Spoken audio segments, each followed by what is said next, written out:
All right, who's ready for the Dirt Life Show?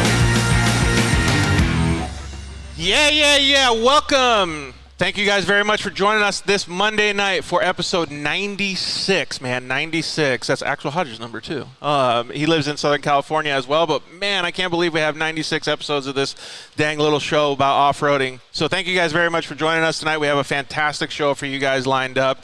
We're going to talk about all kinds of stuff. We're going to talk about racing. We're going to talk about family. We're going to talk with our buddy Seth Quintero Ronnie Anderson, and they're going to call in and talk with our featured guests tonight. Over here to my far left, we have Corbin Leaverton.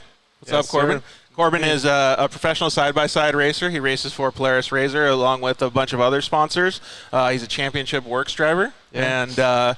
And in the middle here, we got badass himself, Cody Bradbury. What's up, Cody? Not too much. How's it going, guys? And Cody is also a professional side-by-side racer that races for Polaris as well. And, man, these guys have so many accolades to their name so far. And their team, I don't know what you guys call it. Do you guys have a name for the whole team yet?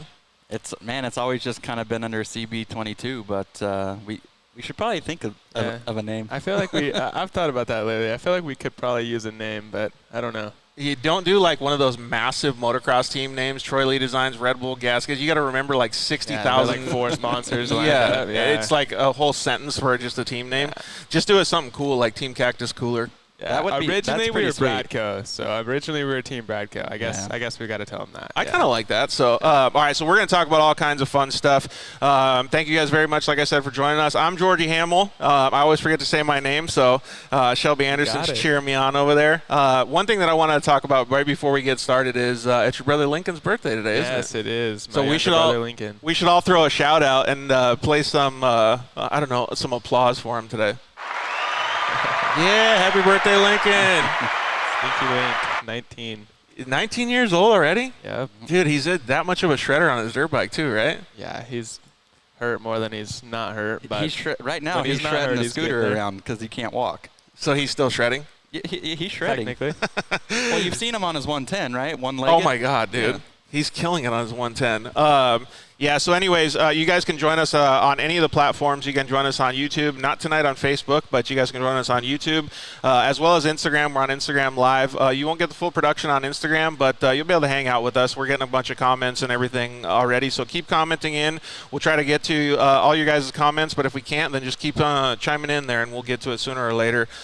These guys have a whole bunch of fun stuff to talk about, so you guys can make fun of them. You guys can hang out with us tonight and just have a good time.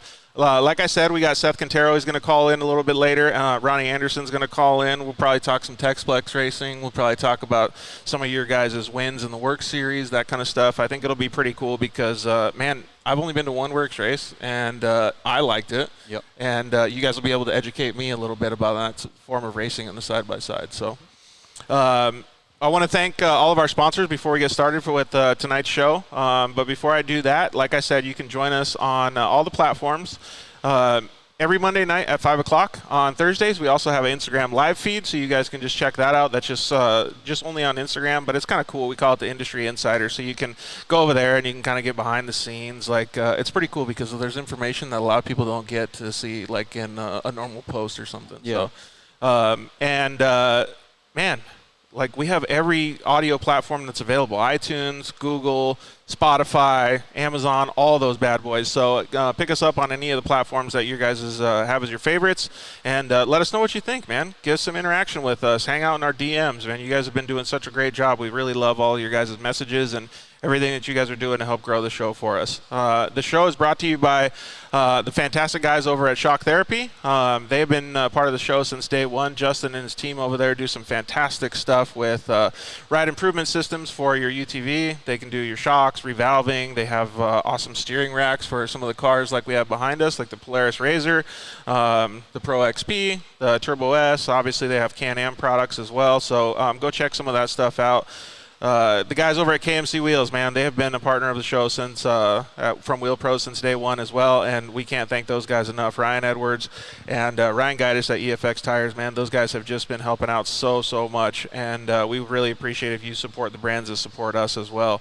The guys over at Zollinger Racing Products, Travis and his team, do a fantastic job innovating and making new things for the industry. So please always support the sponsors that support us. You can use the code TheDirtLife at ZollingerRacingProducts.com and get a big old discount. The guys over at Cryo Heat, have you ever seen any of the metal treatment that they could do? Yeah, I actually ran transmissions a couple years ago with them. So those Pro Mod transmissions? Yep. I've had them in a few different cars. Dude, they're almost like bling, like jewelry for us racers, right? They're like too nice to run. I know. That's what I always tell Josh too. I'm like, I wouldn't want to mess it up. But anyways, you can get any of their metal treatment services. You can send in or get a Pro Mod transmission like Cody used to use a while ago, or you can even do axles, CVs, and all that stuff, just to help treat the metal on your UTV. Less rolling resistance, the faster you can go in those little horsepower motors. So call Josh over at Cryo Heat and tell him the Dirt Life sent you. And thank you guys, thank you to all the guys over at Solder Weld. They make welding blankets and off-road repair kit that you can put in your race rig or your play rig, and you can repair your race or repair your ride because you can bond metal on the go with just some MAP gas. So yeah, use the code DIRTLIFE over at solderweld.com and save a whole bunch of money on any of their products. So like I said, thank you guys very, very much for supporting the people that support us. We really, really appreciate it. We're going to do a couple things tonight that are a little different. We haven't played Are You Smarter Than a Third Grader in a while, so we're going to see how that goes. That's going to be rough. Yeah. I kind of feel like Corbin might have a little bit of an edge because he's younger than both of us. Exactly. But then I think that the edge might go back to you because you have younger children, too. Yeah, this guy's got a college degree, too, dude. They're not in third grade yet, so. Yeah, but the college degree, is totally wiped out because, I'm just a dumb homeschooler, man. Yeah. It's going to be rough on me. I gotta try. I'll give it my best. I got a software engineering degree, and I have failed Are You Smarter Than the Third Grader so bad. It was horrible, dude. So I've pretty much forgot everything I learned in college. So yeah, there you go. It's all gone. So it'll be pretty fun. You know what we should do? We should have some of the audience members on Instagram and on YouTube chime in when we do the third grader questions. All right. They'll probably smoke us. Dude, I feel like they will, too. Yeah. Or they're going to give us the answers. Phone a friend. Yeah, am I allowed to use my phone when we do this or no? You're going to have to be pretty quick because there's a 10-second limit. All right. So you can ask Siri, but then that's going to give it away to Corbin. Yeah, it will. So like I said, we have a fantastic show for you guys. It's going to be pretty cool to talk with these guys about the stuff that they've been doing. And one of the main things that I wanted to do on tonight's show, the last couple episodes have been a little bit more serious. We talked about, a little bit more serious stuff and industry stuff. So I just want to have a good time with you guys, man. Thank you guys very much for letting us come to the shop here in Nuevo, California. It's pretty cool, as you guys can see.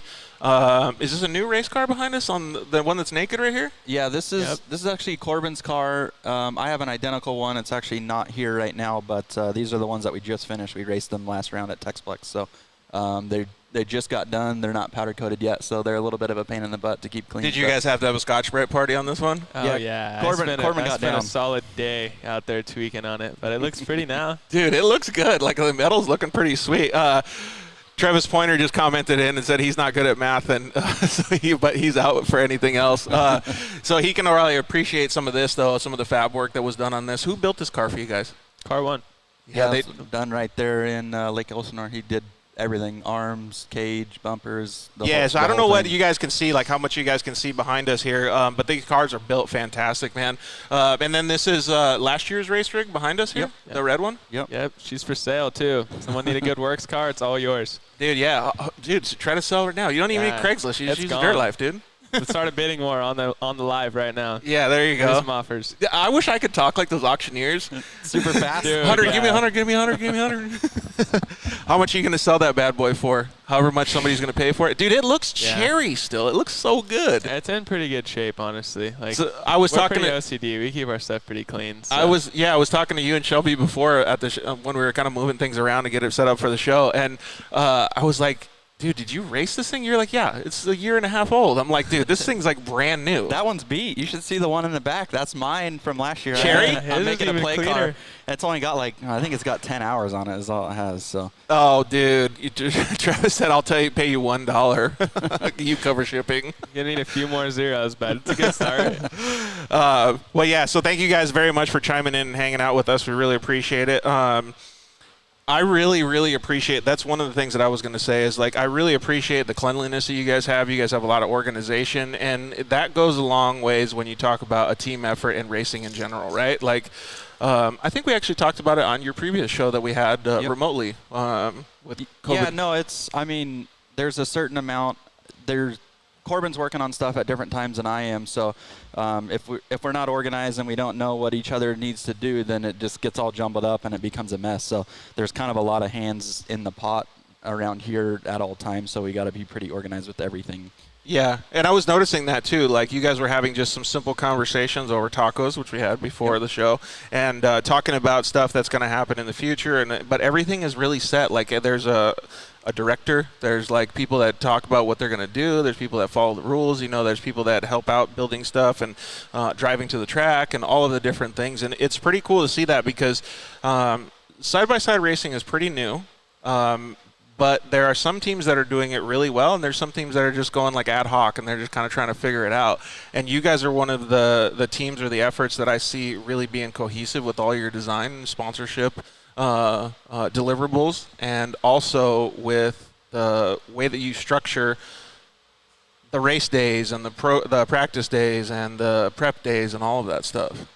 Yeah, I mean, that's something that you kind of have to have, if you're going to race at a high level in anything, whether it be off-road or racing street cars or dirt bikes, whatever it is, you have to have a certain level of, whether it be discipline or professionalism to make things run efficient. And like you said, we're kind of, working at stuff on different times, and there's multiple people out here kind of working on things, and you kind of make sure everything's organized and kind of have a plan set for, the next years and the next races, and, just being organized and kind of making sure everything runs smooth and efficient. So I agree 100%, but that is, he says it humbly or mildly, but that's the recipe for success. That's not just how you have to be, because there's probably a bunch of people that don't do that. I mean, it's off-road, right? Like, off-road is a pretty loose sport or whatever you want to call it, a loose hobby or sport, whatever. And there's only a few teams, and that's why I'm so, like, I admire you guys so much for doing that, is because there's very few teams that keep that level of professionalism and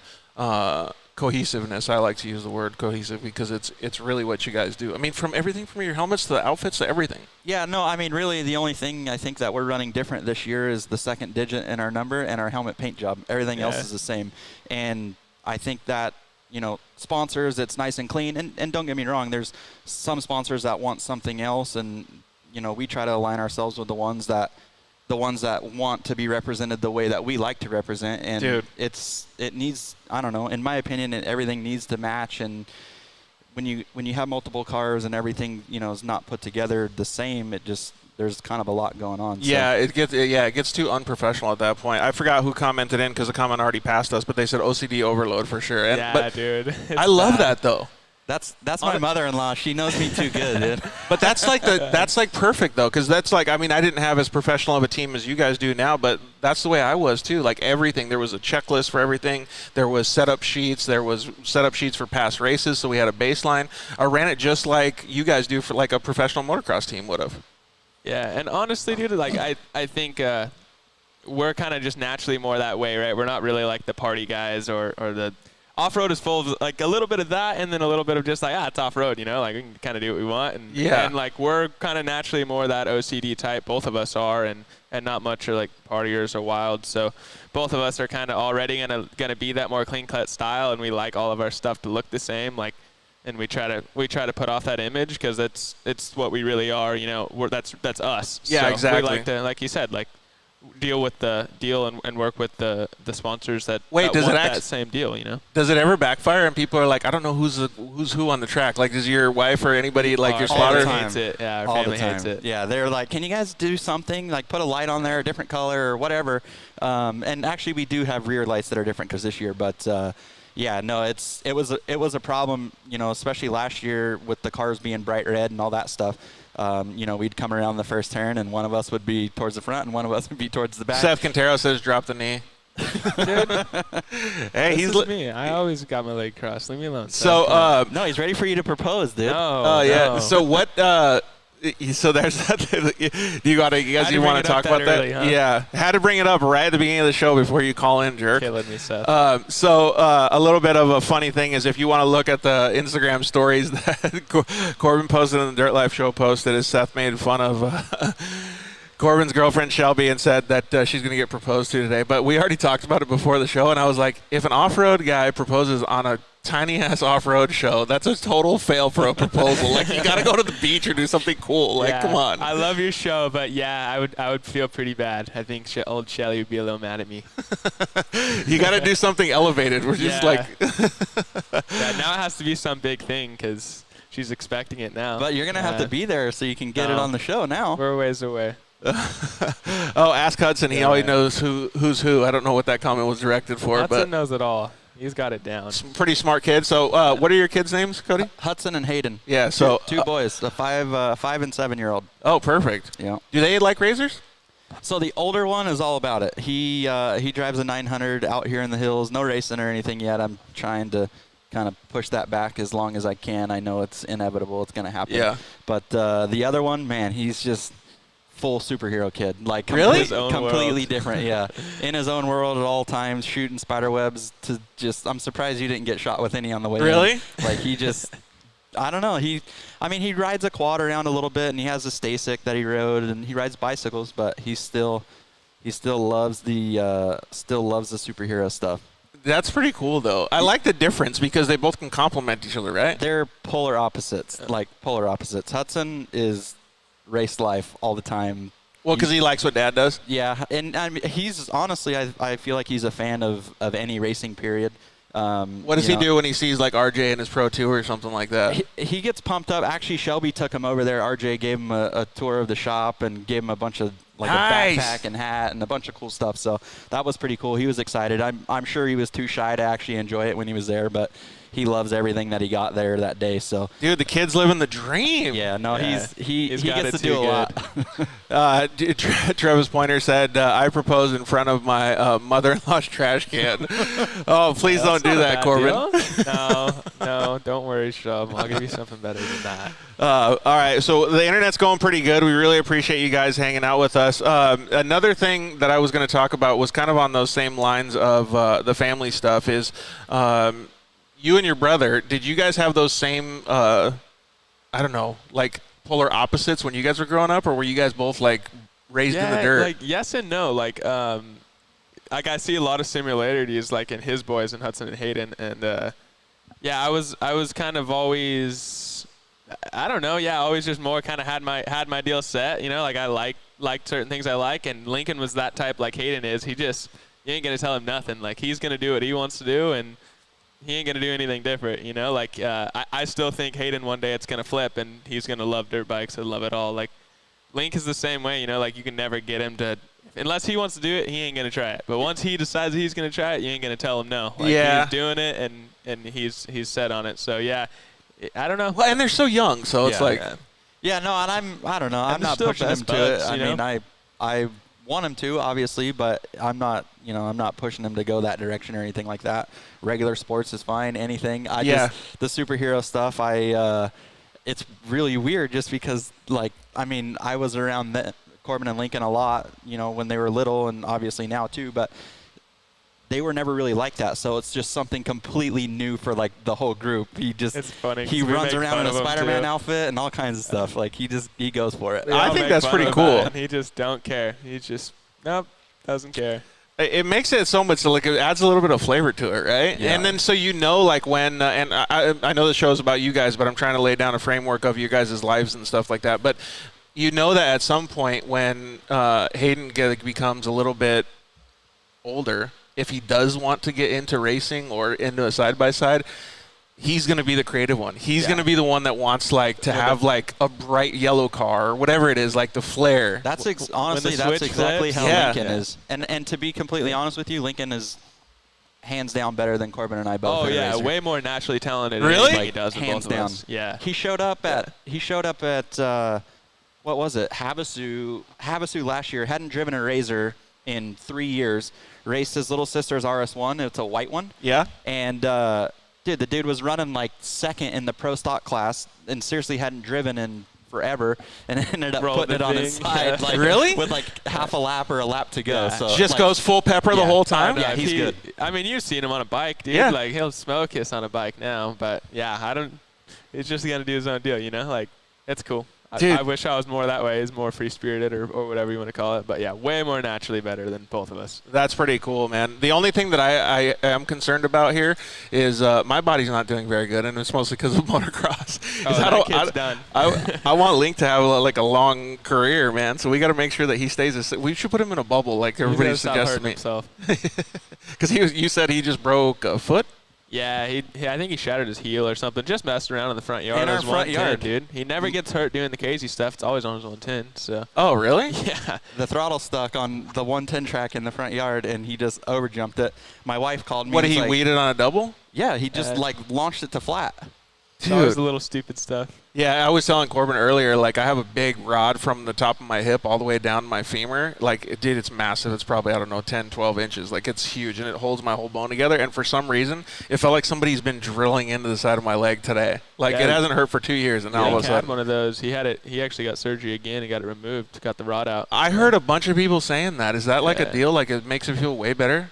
He was growing too much, I think, for him to leave it in. I heard it was growing, and then the doctors were saying if he was to crash again and it bent in there, like, it'd be big time problems. It'd be better just to break the bone again. So Yeah, I just don't keep know. it. I'm no doctor.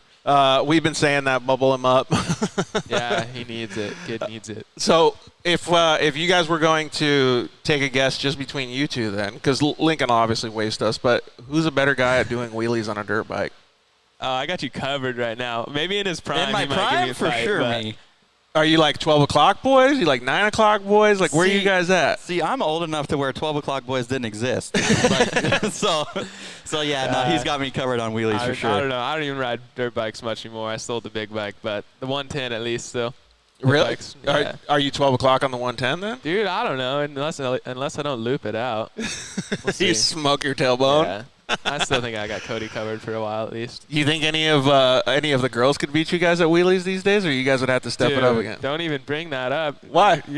Now we're going to have to talk about my little sister who just road rashed herself on the 110 the other day. Oh, dude, I heard about that. So she's all good now, or no? Yeah. She's I don't know. She's kind of tore up. She's sitting back over there. She's. I could see the scabs out from underneath the sweats right there.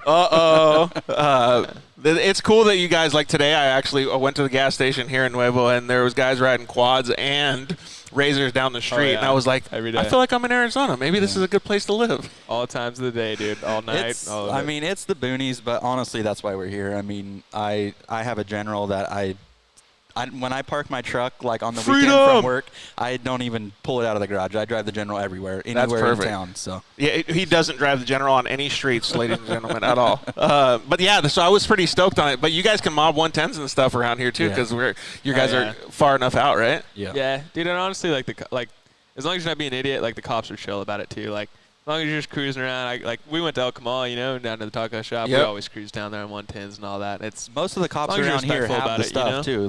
They have razors. Like I've had cops come over and like check everything out and be all pumped. Well, on because it, they probably see the little 110 track right on the side of your house. For a while, we were like the only ones in Nuevo that had razors. So anytime that anyone was out here riding and they ran from them, they would come here and automatically thinking it was us. It's definitely you guys. I've had a instantly in few. trouble.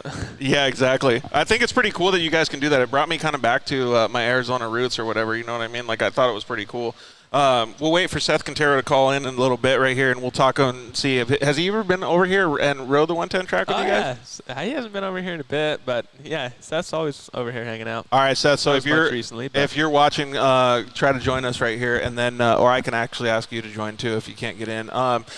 It's pretty cool that you guys do have that freedom though, because you guys both work really hard, by the way. But it's neat to be able to see that because there's a lot of people that live in like cookie cutter houses or in neighborhoods and stuff with HOAs, and they can't actually have that freedom. But I feel like that makes it so much easier for the stuff that you guys do. You have your own shop on the property and things like that. It's so much fun, for sure. Easier access. Yeah, no, and I mean, I actually lived down the street, a few years ago, and we sold that house and built a house next door, basically right here, and it makes it nice. Like, I mean, I work a full-time job, so I get up early in the morning, 5:30, and come work on race cars before I go to work. So it makes it nice to be able to just walk out of my back door and kind of walk up here and start doing my thing, and then just go right back home. So Yeah. it's easy. It's way better like that. Plus, it saves so much time. You don't have to drive to a shop.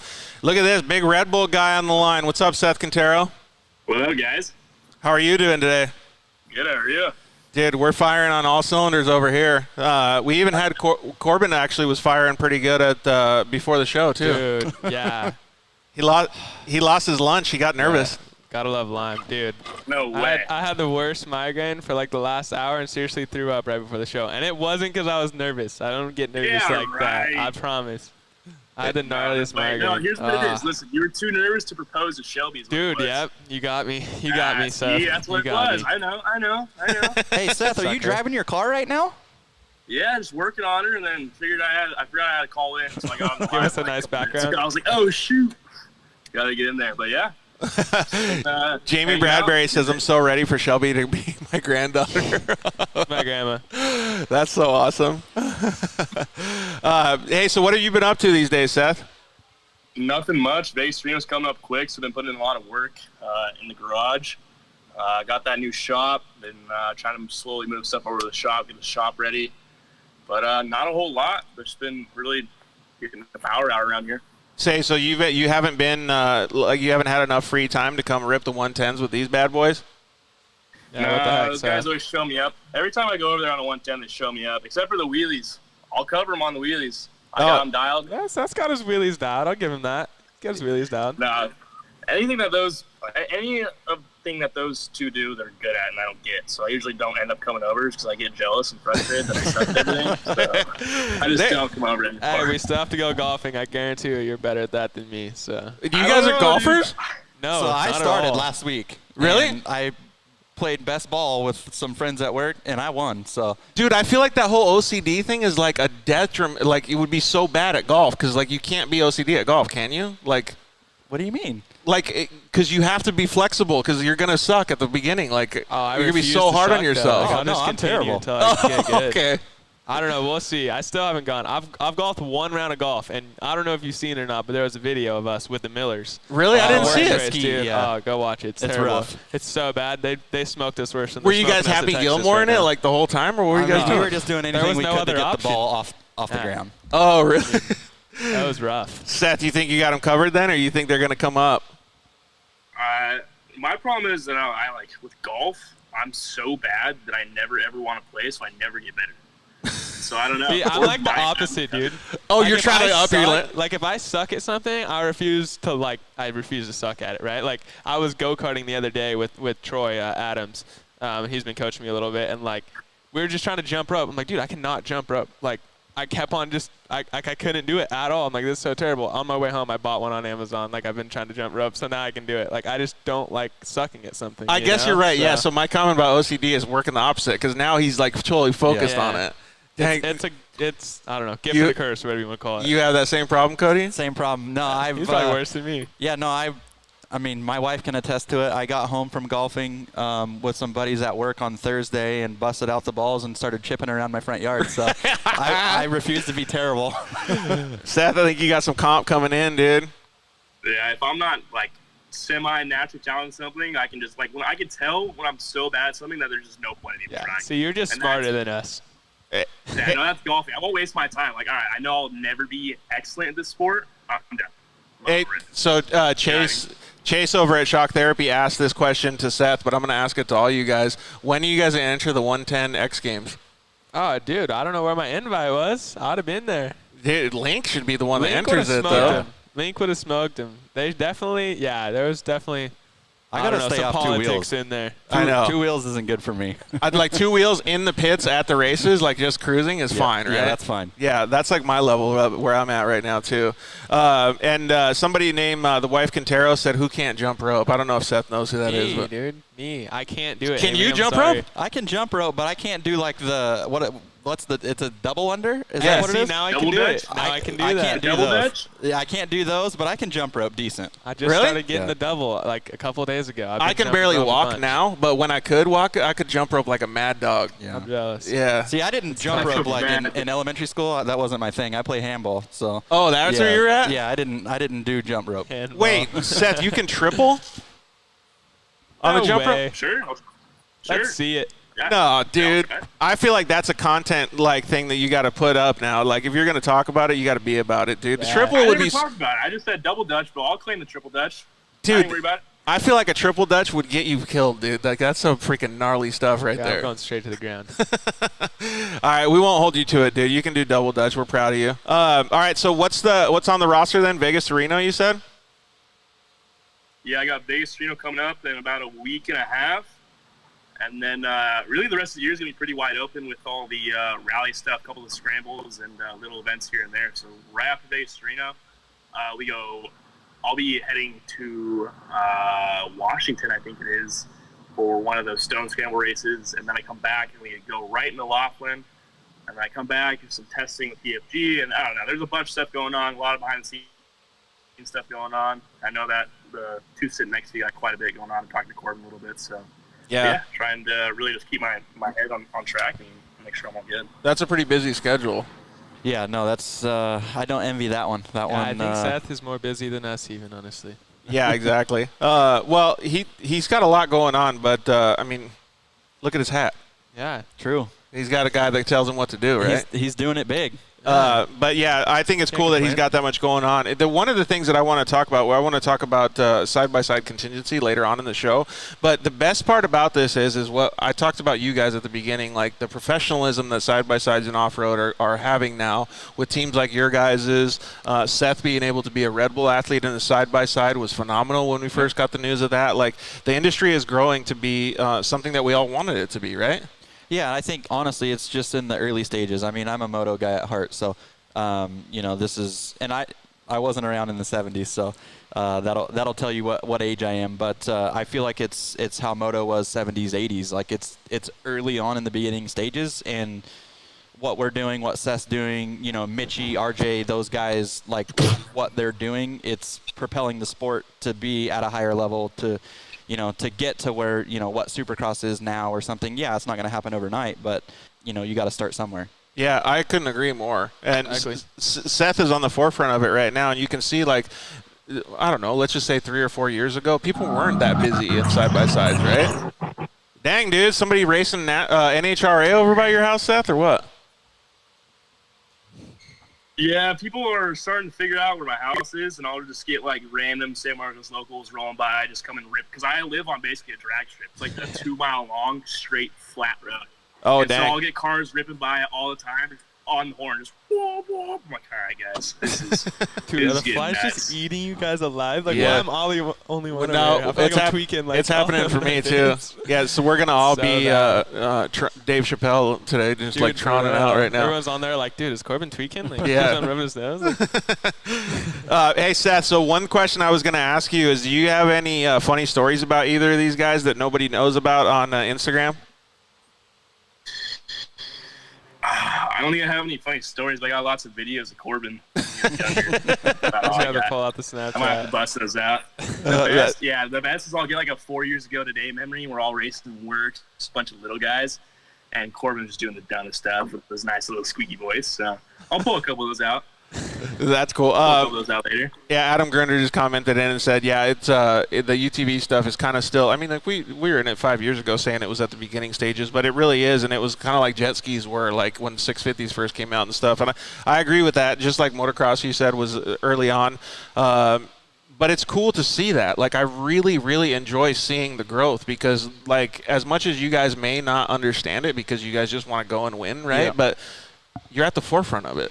Yeah, no, and I mean, we're involved in developing products and, stuff to make them better. I mean, production cars are, if you look at a production car today versus, 2012 production car, like it's, you're not even going to be, there's no contest. So stuff is evolving super quick. Way different. But I know that, on a side note, that the Polaris, would you say was General, is still one of your favorite cars, Cody? I love it, dude. It's definitely Cody's favorite. It's got 4 doors, a good stereo, and a winch. Dude, that's perfect. Seth, I'm telling you, the General is my type of ride, dude.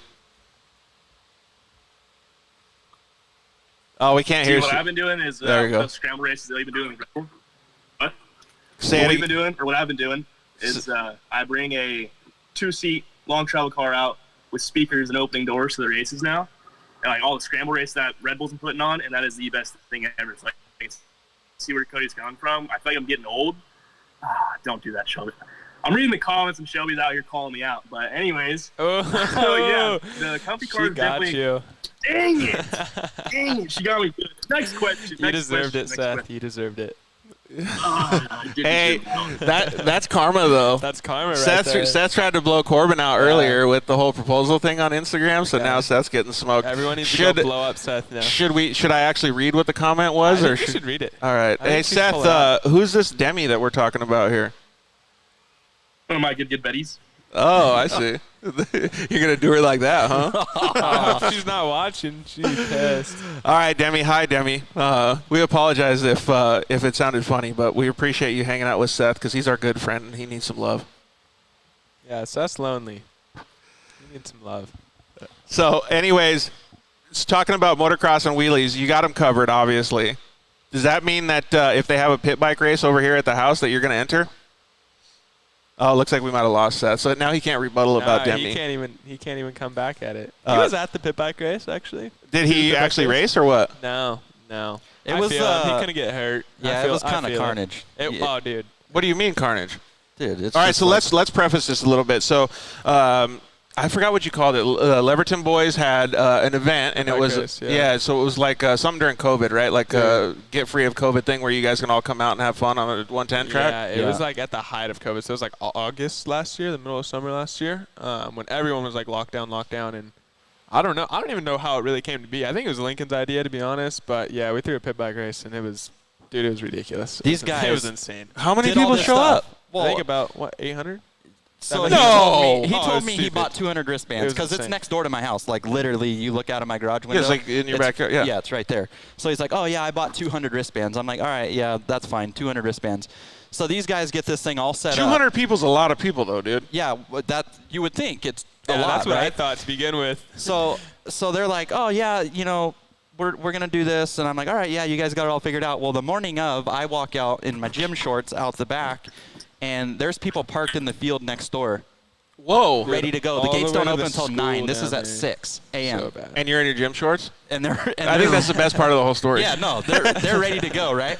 So, dude, people are fired up to ride mini bikes, though. Utah, Arizona, Washington, like all over, dude. Like they showed up and we're like, hey, this isn't even like a permanent thing. Like it's probably gonna get shut down. Like we don't care. Like we just want to be a part of it. I'm like, dude, sick. Like traveled that far? We had to move the races up and race earlier because there was so many people. Like, so you had to get dressed quick then? Yeah, for sure. And then I had to basically run the whole thing because they didn't. Dude, we had no help. And then Lincoln, of course, goes and hurts himself, so he wasn't too much help hobbling around on his foot. So, yeah.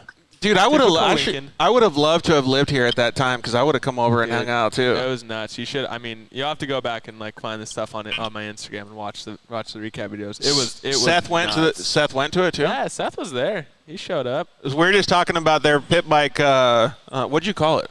It was just Leaverton Boys pit bike race. Oh, that's it. So it looks like a Lumacraze. And probably Mike Gardner just chiming in said best YouTube videos I've seen from the Leaverton Bros pit bike race. That's pretty cool though, man. Chaos. I like that one. Oh, what is on, dude? He's ready to go. He's been bugging me. You guys got the. Happy birthday, Lincoln. You guys got my phone too hot. Seth has got the bad Wi-Fi over there too. I know. It's dude, he's got horrible Wi-Fi right now. Me and him trying to sim race together. Oh, it's so bad. Red Bull would be pissed right now because they can't see a crispy hat. Yeah, for sure.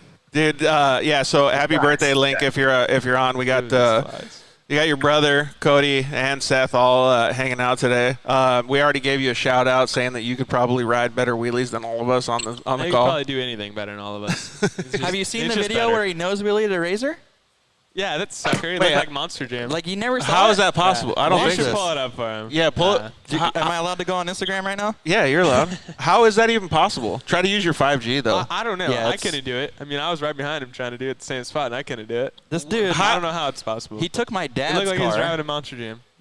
Front wheelie a razor? He like goes over this. So there's like this little 3-foot hump, right? It's actually like they're grading Oh, where it can like pads. buck your back end Yeah, up? so they're getting housing pads, and there was like a 3-foot little ledge. He goes up to the thing, and as it bucks him, just gets on the brakes, and it's in 4-wheel drive, So he gets on the brakes, and then when it goes too high, he just gets back on the gas and lets it back down. It was really? It was like dude, Christmas time or something, right? It was Christmas Day. Everything that kid does, he's good at. I don't understand it. It's not fair. It's not fair, No. honestly. That's cool, man. The level of talent. So if he's having a birthday right now, he's doing it better than us. I'm Oh, sure. 100%. I guarantee you he's having more fun than us. Dude, that's pretty cool. I want to see this video though, or if we can't get any service or whatever, that's fine too. But I want to be able to see what it actually looks like. I think it'd be pretty cool. So, actually, you know what? We might not want to show it because then there's going to be a bunch of audience members that go out and try this. Oh, yeah, no. You think it'll be all right? Driver, close course. Don't go hurt yourself trying to nose wheelie like Link. So- Can't do it. Pretty sure it's on Oh, Corbin's yeah, I've seen it. So put it in front of RDL's it. got Actually, it's that camera over there. What one is it? The one up there, the tall one. But, yeah, so whose Instagram is that on? I think you're on the wrong one, bud. No. No, that's Oh, it. you are? Watch. Yeah, all right. it's No, got it's over here. it's got a delay, I think. Let's see. No. So we can show it on Instagram. The Instagram one won't be able to Go show on it. Instagram Right here? now. He was Dude, showing on Yeah, YouTube. that one. it's so sick though. Like now everybody, yeah, there you go, dude. So for anybody that didn't see it, whose Sucker. Instagram is that on? That's on Lincoln's. It's on Lincoln's Oh, it's page. on my dad's. RDL 33, baby. Oh, okay. So it's not on Lincoln Leaverton. RDL. It's the Oh, only okay. way to see it, I think. All right. So if you guys saw it on the screen, you guys can check it out. That's pretty sick though. So does that mean that we're gonna start like a freestyle side-by-side sesh over here, Seth? I mean, yeah, I'm in. I'll bring the play car over. Not using any of my cars. Link's not allowed to enter, though. OCD's. No, Why? it's Because he's too gonna good. wax? No, Link's not allowed to enter. Seth agrees with me on that one. Because he'll wax Yeah, everybody. 100%. Not allowed. Dude, that would be so cool. So I've been trying to think of something creative to do, like urban side-by-side. Yeah, see the flies are attacking. Urban Dude, it's side-by-side or like urban and like dirt, like gravel stuff. Yeah. But this seems like way cooler if you could include a couple of those in like a cool, sick, like freestyle. little video. True. We did a little one around here, like around town. Yeah. You know, just hitting the streets and a couple little That spots was around here. that was the fun. height of quarantine as well. We Yeah. we Yeah. did I something. think we did the most during quarantine. Yeah. Well, Nuevo's a perfect place to do it because you can go get tacos on your way while you're doing Exactly. freestyle. Exactly. Corbin and I have been talking about filming some video parts, like almost real moto style, and trying to get a bunch of dirt bike riders in it and Yeah. go Need out to get and Link some over there big throwing ups and whips do on something top of different. us. Dude, I feel like that would be a pretty good idea, dude. We've been wanting to. it was- We'll do it, huh? It was a blast. Our whole town came. Yeah, so let's talk about that, the event, because that, again, tells a lot of your guys' backstory. Like, to have 10 people come to your house is a big deal, right? Like, most people, like, get pissed if their family members come over to their house, like their in-laws or whatever, right? But you have 800 people come over to your backyard. Yeah, there was a lot. It I mean, was- they did it right. We, They had dude, it was waivers nuts, and all the dude. stuff, so we didn't get sued. Oh, yeah, I but kept all the waivers for like a few months after. I think I just finally threw them away recently, so hope I don't. There was a knock on wood, couple- hopefully I don't now get sued, but Yeah. it was nuts. Like it there was a couple ridiculous. big wad ups too. A dude broke his hip, and Yeah. There was Oh, really? One dude broke a his hip, arm a and- wrist, like. Mini bikes are freaking dangerous, Yeah, dude. and then we opened up after the races. We had this jump line, and we had just got done taming them down because we're like, all right, people are gonna kill themselves on it. Like, yeah, we had done it, and like, not that we're crazy better than anyone else, but like, we're just used to them, you know. And we've been hitting these things, so we tame them down, and we post a video of them, and they look all small. And everyone's all talking about, oh, those things look small. And we're like, all right, like, fine, we'll build them back up to where they were. Dude. And they were just peaked out and so gnarly. And there was only a few people that were even hitting them right. So, like, the first couple guys that go to hit them, the one dude goes, shatters his hip, like, gets pulled off. Goes There's this OTB. chick that was an EMT there that she's, like, shutting it down, like, no more jumping. And it was a mess. It was a mess. But horrible. it was fun for sure. I don't This think is we the can pull best it off or worst again. 4 hours ever. So it was just a one-day event? one day event. Dude, it was and- like a few hours. And Yeah. it was like we kicked everyone out pretty much. You almost have to, though, right? Because otherwise So- people are going to just want to keep The exactly. problem was when the White Claws and Coors started Yeah. flowing, like Just Stuff towards starts the getting- afternoon, it was like people were Yeah. starting to get kind of crazy. That so, was Yeah. a bummer. dude, But- we're at our house. You couldn't really like no, we get straight too up, nuts. We straight up had a few kids announcing, like kind of just announced for us while we were running it kind of, and they were like, "Oh, cops are coming! Like you guys got to get out of here!" Like we straight up, that's the only way we could get people out of there. So we got half the crowd out, and the rest were like, "All right, like you guys can stay." And we can kind of just Dude, that's so crazy. It was nuts. It was so much fun, but we could never pull it off again. But again, like I was saying before, like the reason I'm bringing this up is because it's showing your guys' personalities. Like you guys are willing to put all of that together so people can come have fun. Like you guys are really into all this stuff and having a good time and supporting. It was a lot of fun too. Like I mean, I'm glad we did it. It was a heck of a lot of work for sure.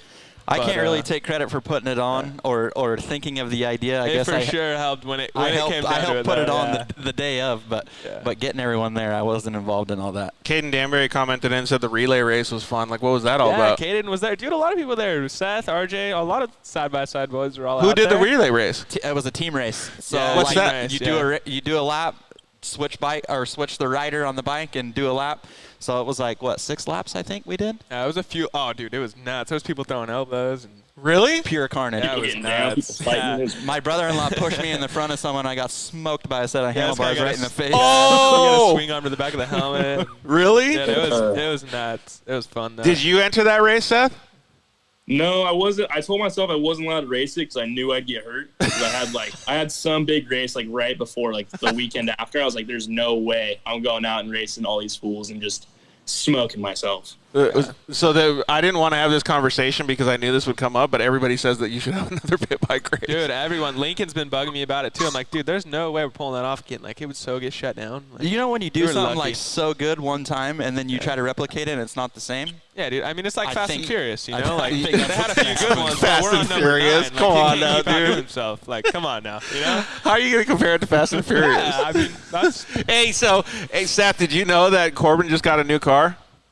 Yeah, the Subaru, huh? The rally car, the wagon, the rally car. And now he's talking about Fast and Furious. Like, who is this guy? No, but that kind of leads me into like one of my questions I want to talk to Corbin about. Is I know that he's been trying to get into the rally scene, but I kind of want to see from your guys' perspective, like, what's the difference between like what you guys are doing and like why you want to go and try rally? Okay, so let me answer this first because I know that our audience is going to agree with me. So you can have a rebuttal, but side-by-side racing, no matter what, is going to excel more than any other form of off-road racing. Doesn't matter if it's rally, trophy truck, anything. Side-by-side is going to beat that in the next few years. Yeah. And it's because of the manufacturer backing. You know, 100%.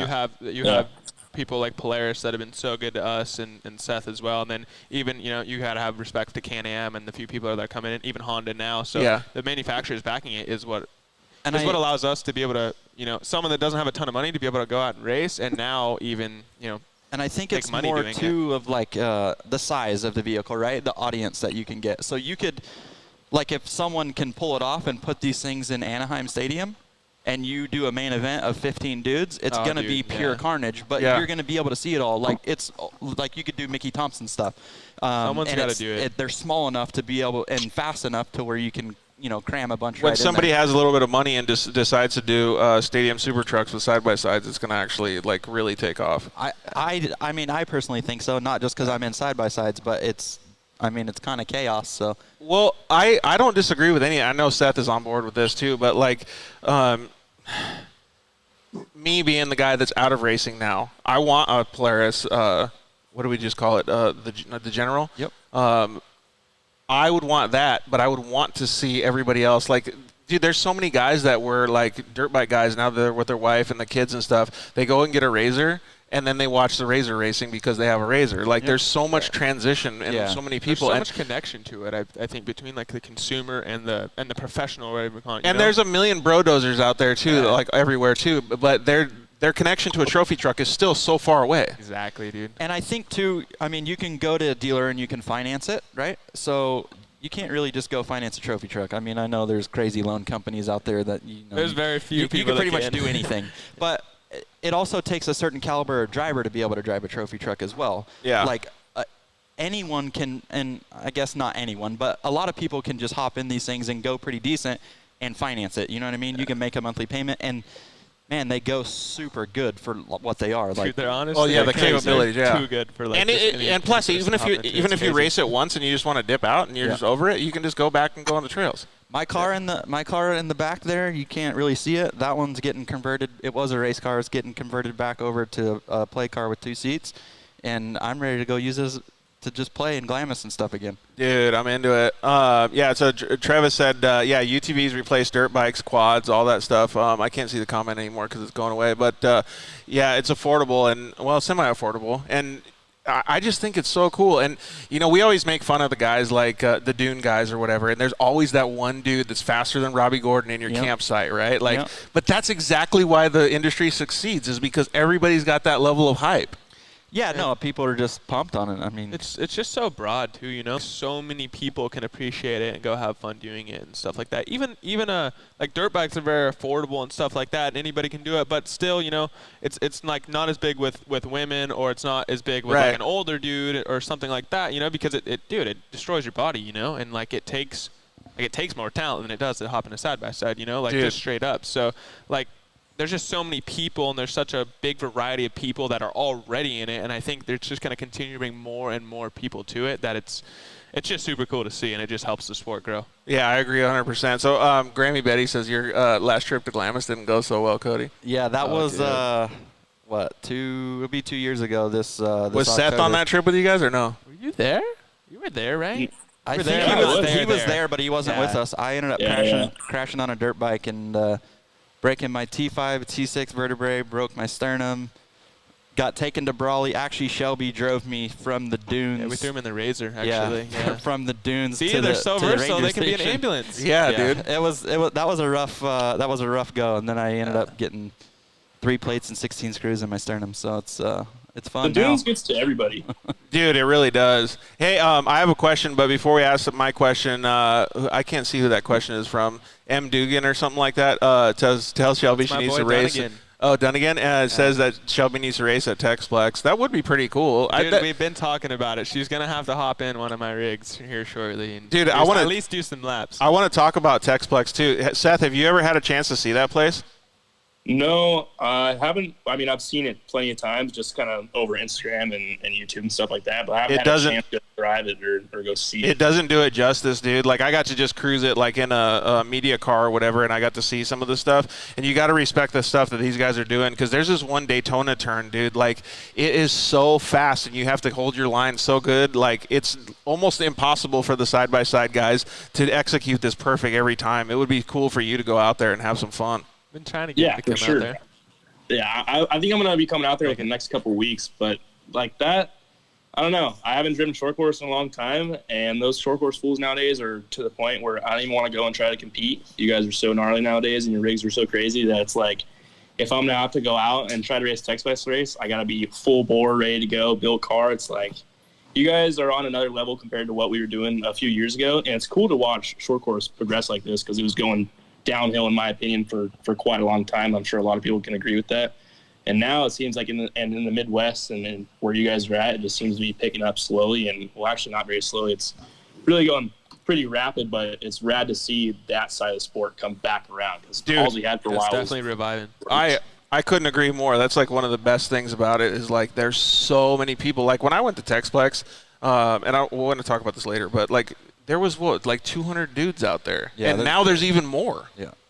It's pretty gnarly, honestly. Like I don't know. It's so competitive now is the thing. Like there's so many fast dudes that can win. They're like on any given day you can count off 10 dudes that are like all factory guys that like this guy could win, or this guy could get 10th with no problems. You know what I mean? That's like now how motocross is now. It's like the same thing. Dude, it's so rad. That's what it's getting the closest to. And I mean, honestly, unless you're the Millers and just smoke everybody. That's pretty much how it's gone this year. They are doing pretty good, but like we were talking before, like they're in their own backyard, and not to say they're not good drivers or anything, but like when we used to race dirt bikes, when I'd come to Southern California, like until I got the track down, I would come for 2 days before to make sure I was at least on like top 3 level to get the. Yeah, they're just a step ahead of all of us right now. You know, in all honesty, But that breeds innovation. That breeds speed. No, it's good. Yeah, I mean, it's good for us. I mean, it pushes the sport. For sure, gave us some hunger.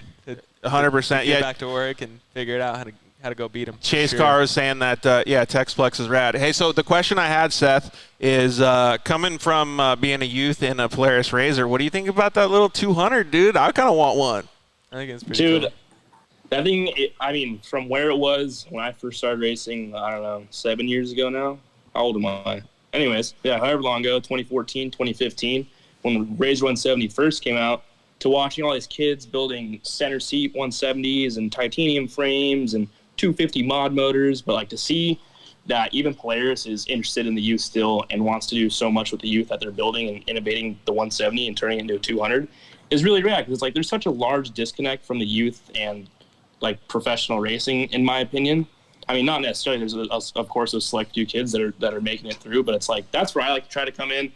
Is like the age difference from say me and Corbin to Cody is quite a bit. So it's like I try to come down, and I know Corbin and Cody do too, just trying to make sure the youth is ready to go. And it's like whenever you can get to them, you can hang out with them or talk to them or get them in the DMs. But yeah, for players to be coming out and innovating the 170 class is rad. To be honest, that's how the sport's going to grow. It's the only way the sport's going to grow. Seth is the 170 king too. Dude, well, there's a bunch of 170 kings, like the 170, the GOAT, and then all of a sudden everybody follows up. I mean, there's so many kids now that have come through the ranks like that, right? But being that your kids are kind of on the edge of getting into maybe some side-by-side racing, did any of them say anything when they saw that little 200?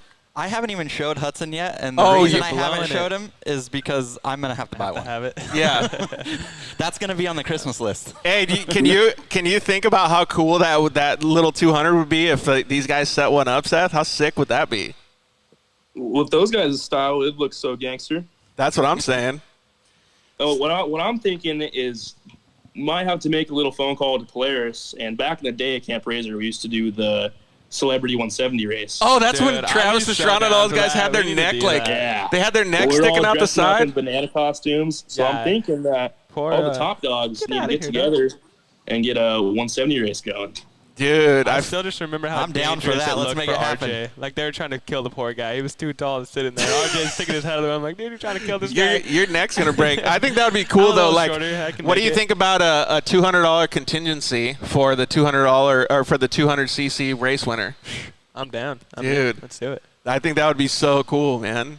Those things look so sick though, and for the kids, like how could you get any better than that? Like I remember seeing my first dirt bike when I got it, like when I was a little guy, and it was like to me it was like hallelujah, like whoa, I can't believe I got a dirt bike, it's all nice and shiny. Like it's like the PW like 50 of side by sides, you know, like that is like the staple in motocross. The one that Shelby Anderson's grandma or mom wouldn't let her ride anymore because she started getting too crazy. Yeah, dude, she gets risky. So yeah, like it's cool to see Polaris do that too, because like there's no really other manufacturers making like a legit like youth car, you know. And now they have they're stepping into a youth program even. That stuff's cool, I think. Like, it's cool to see that. So. Yes, LEM Breezy said Seth definitely did not call Cody old at all. No, he did not do that. That's messed up, Seth. I'll remember that. Dude, this guy's got like a decade on us.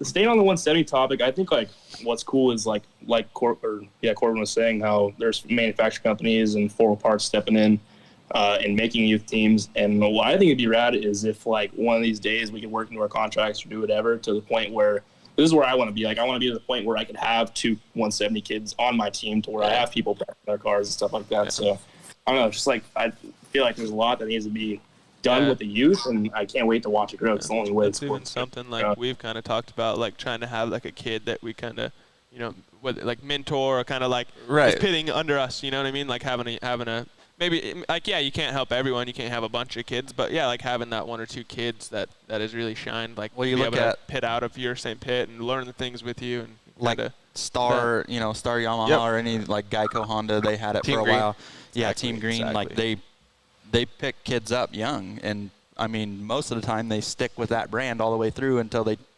start, you know, racing professionally. So I agree. Those feeder programs are so awesome, and Polaris does do a good job at that. But they kind of started on a level where they're allowing those youths to have their parents operate the programs and stuff. I actually have something fun that I'm going to release in October about a feeder program. So it'll be pretty cool. So stay tuned for that, guys. Hey, Seth, we're going to let you go just because we're going to go take a commercial break. Do you remember any of those funny stories, not just a video that you had with these guys?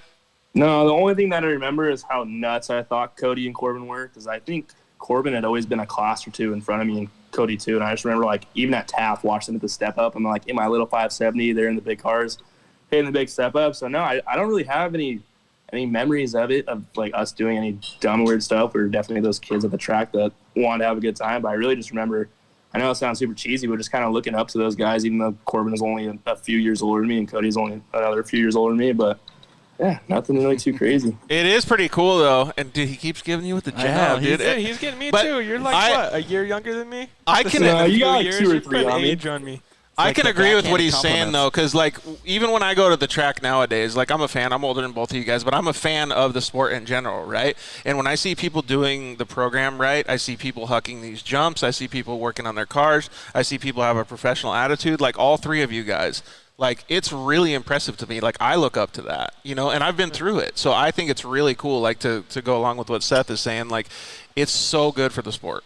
Yeah, for sure. No, and I appreciate that. And I think there's still, for sure, people that we're racing directly with that we look up to, you know? I mean, sure. I look up to things that Seth does. I'm like, man, I could do something like that. Like, Yeah. just doing it right in this area or something like that. Or even, like, kids like, you know, like Chase Carr, like the younger kids are, like, really good. And, dude, like, You that can vibe Kanan off kid each out of other. Texas, the Kanan Baker kid is so gnarly. He's like 12, just smoking all those dudes in the RS1. Like, Oh, dude, that guy's He's- ripped. Like they're gnarly now. So it's funny. Like, I remember I kind of was that little kid. Like, I just kind of missed the 170 scene. Like, I was, they were coming out, but my parents were just like, nah, you don't need a little car. You can race a big car. So I was like 12 or 13 racing the 900. But, That's cool, though.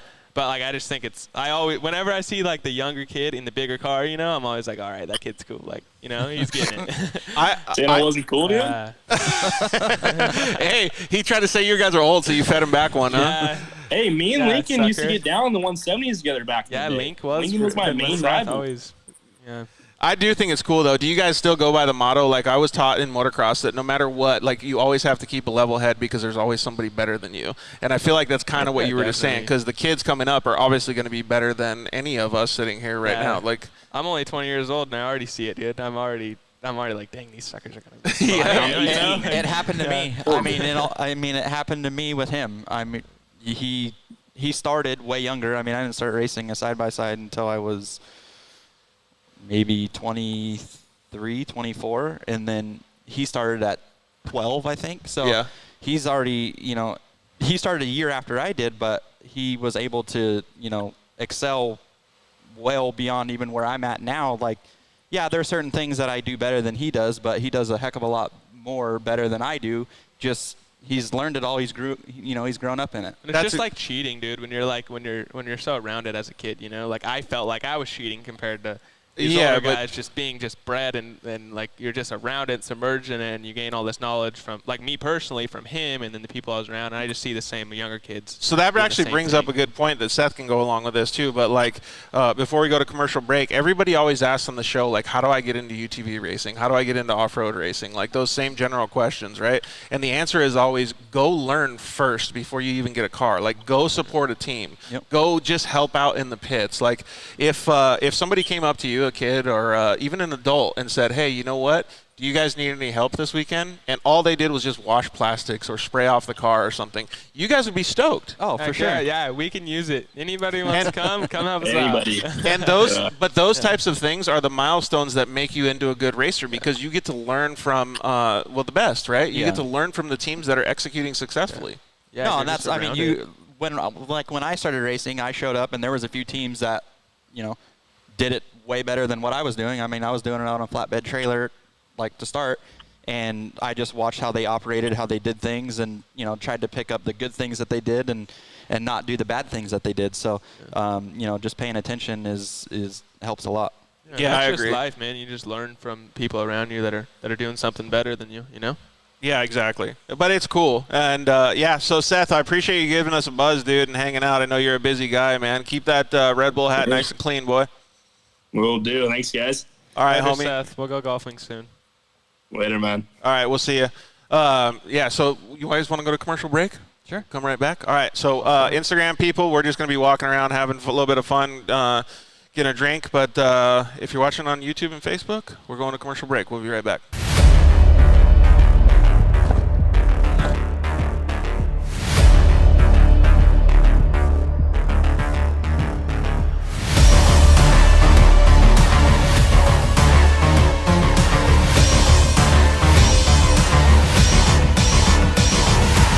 Precision for chaos.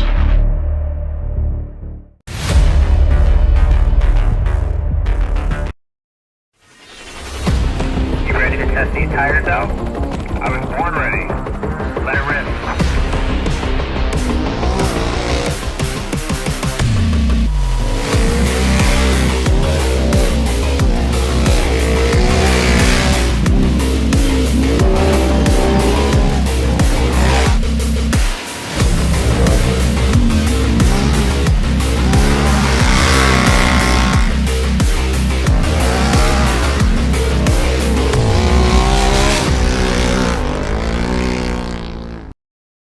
Shock Therapy, the premier UTV suspension tuning company. We test daily with the leading manufacturers in the industry to perfect our shock tunes and race-proven components for all UTVs. Whether it's high-speed racing or slower trails, we have a suspension tune that is perfect for your driving style.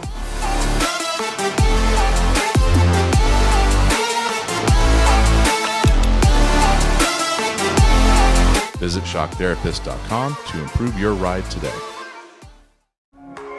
Zollinger Racing builds the best aftermarket products available. Products for your UTV or snowmobile, including billet radius rods, billet tie rods, billet steering knuckles, billet steering racks, alternator kits, and much more. All manufactured in the United States in-house at their headquarters in Nibley, Utah. Travis Zollinger and his team test in some of the most brutal conditions, racing in places like the Best in the Desert Mint 400, Ultra 4 King of the Hammers, UTV World Championships, and many more. Visit ZollingerRacingProducts.com and use the code DIRTLIFE to get 10% off your next purchase, and join us on social media at Zollinger Racing Products to see our products in action.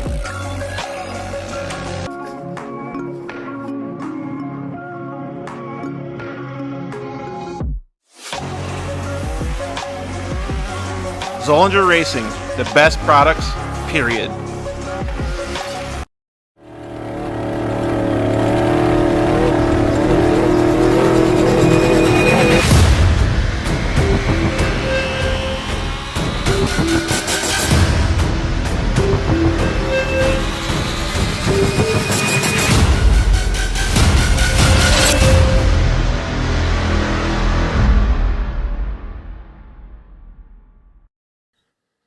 Yeah, finally, we got Lance from Solderweld in the studio. Thanks for coming down, bud. Hey, why don't we just record a commercial now? Yeah, why not? So good to be here, man. It's been a lot. I've trying to get down here forever, and I wanted to talk about the off-road kit. Dude, I love those things. I got it in my pack. Yeah, we're running hundreds of vehicles now running them, whether it's a UTV or some guy's got it in a backpack on his motocross. He's got everything he needs to make a fix right there on the fly, out on the trail, or in the desert, whatever it is. Well, since I've already used one, I kind of know what to use it for, but explain what it does. All right, so let's pull one out real quick. You've got your aluminum rods. Remember, they're rods, right? So, light torch, small torch. You can throw it in there or throw it on the rig with your flux. It decontaminates and cleans like, let's say, a radiator. You get a random rock chip runs through as you're racing. You get a rock chip in a radiator. You got to fix it right there or you're out of the race. You can patch it up. You can patch it up. It's all good to go. Yep, just like welding.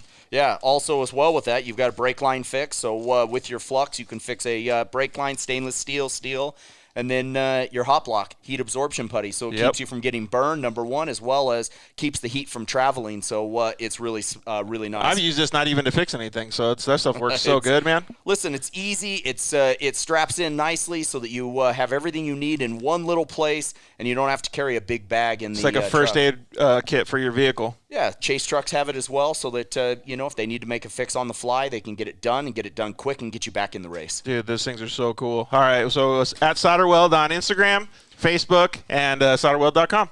Awesome. All right, thanks, bud. Appreciate it.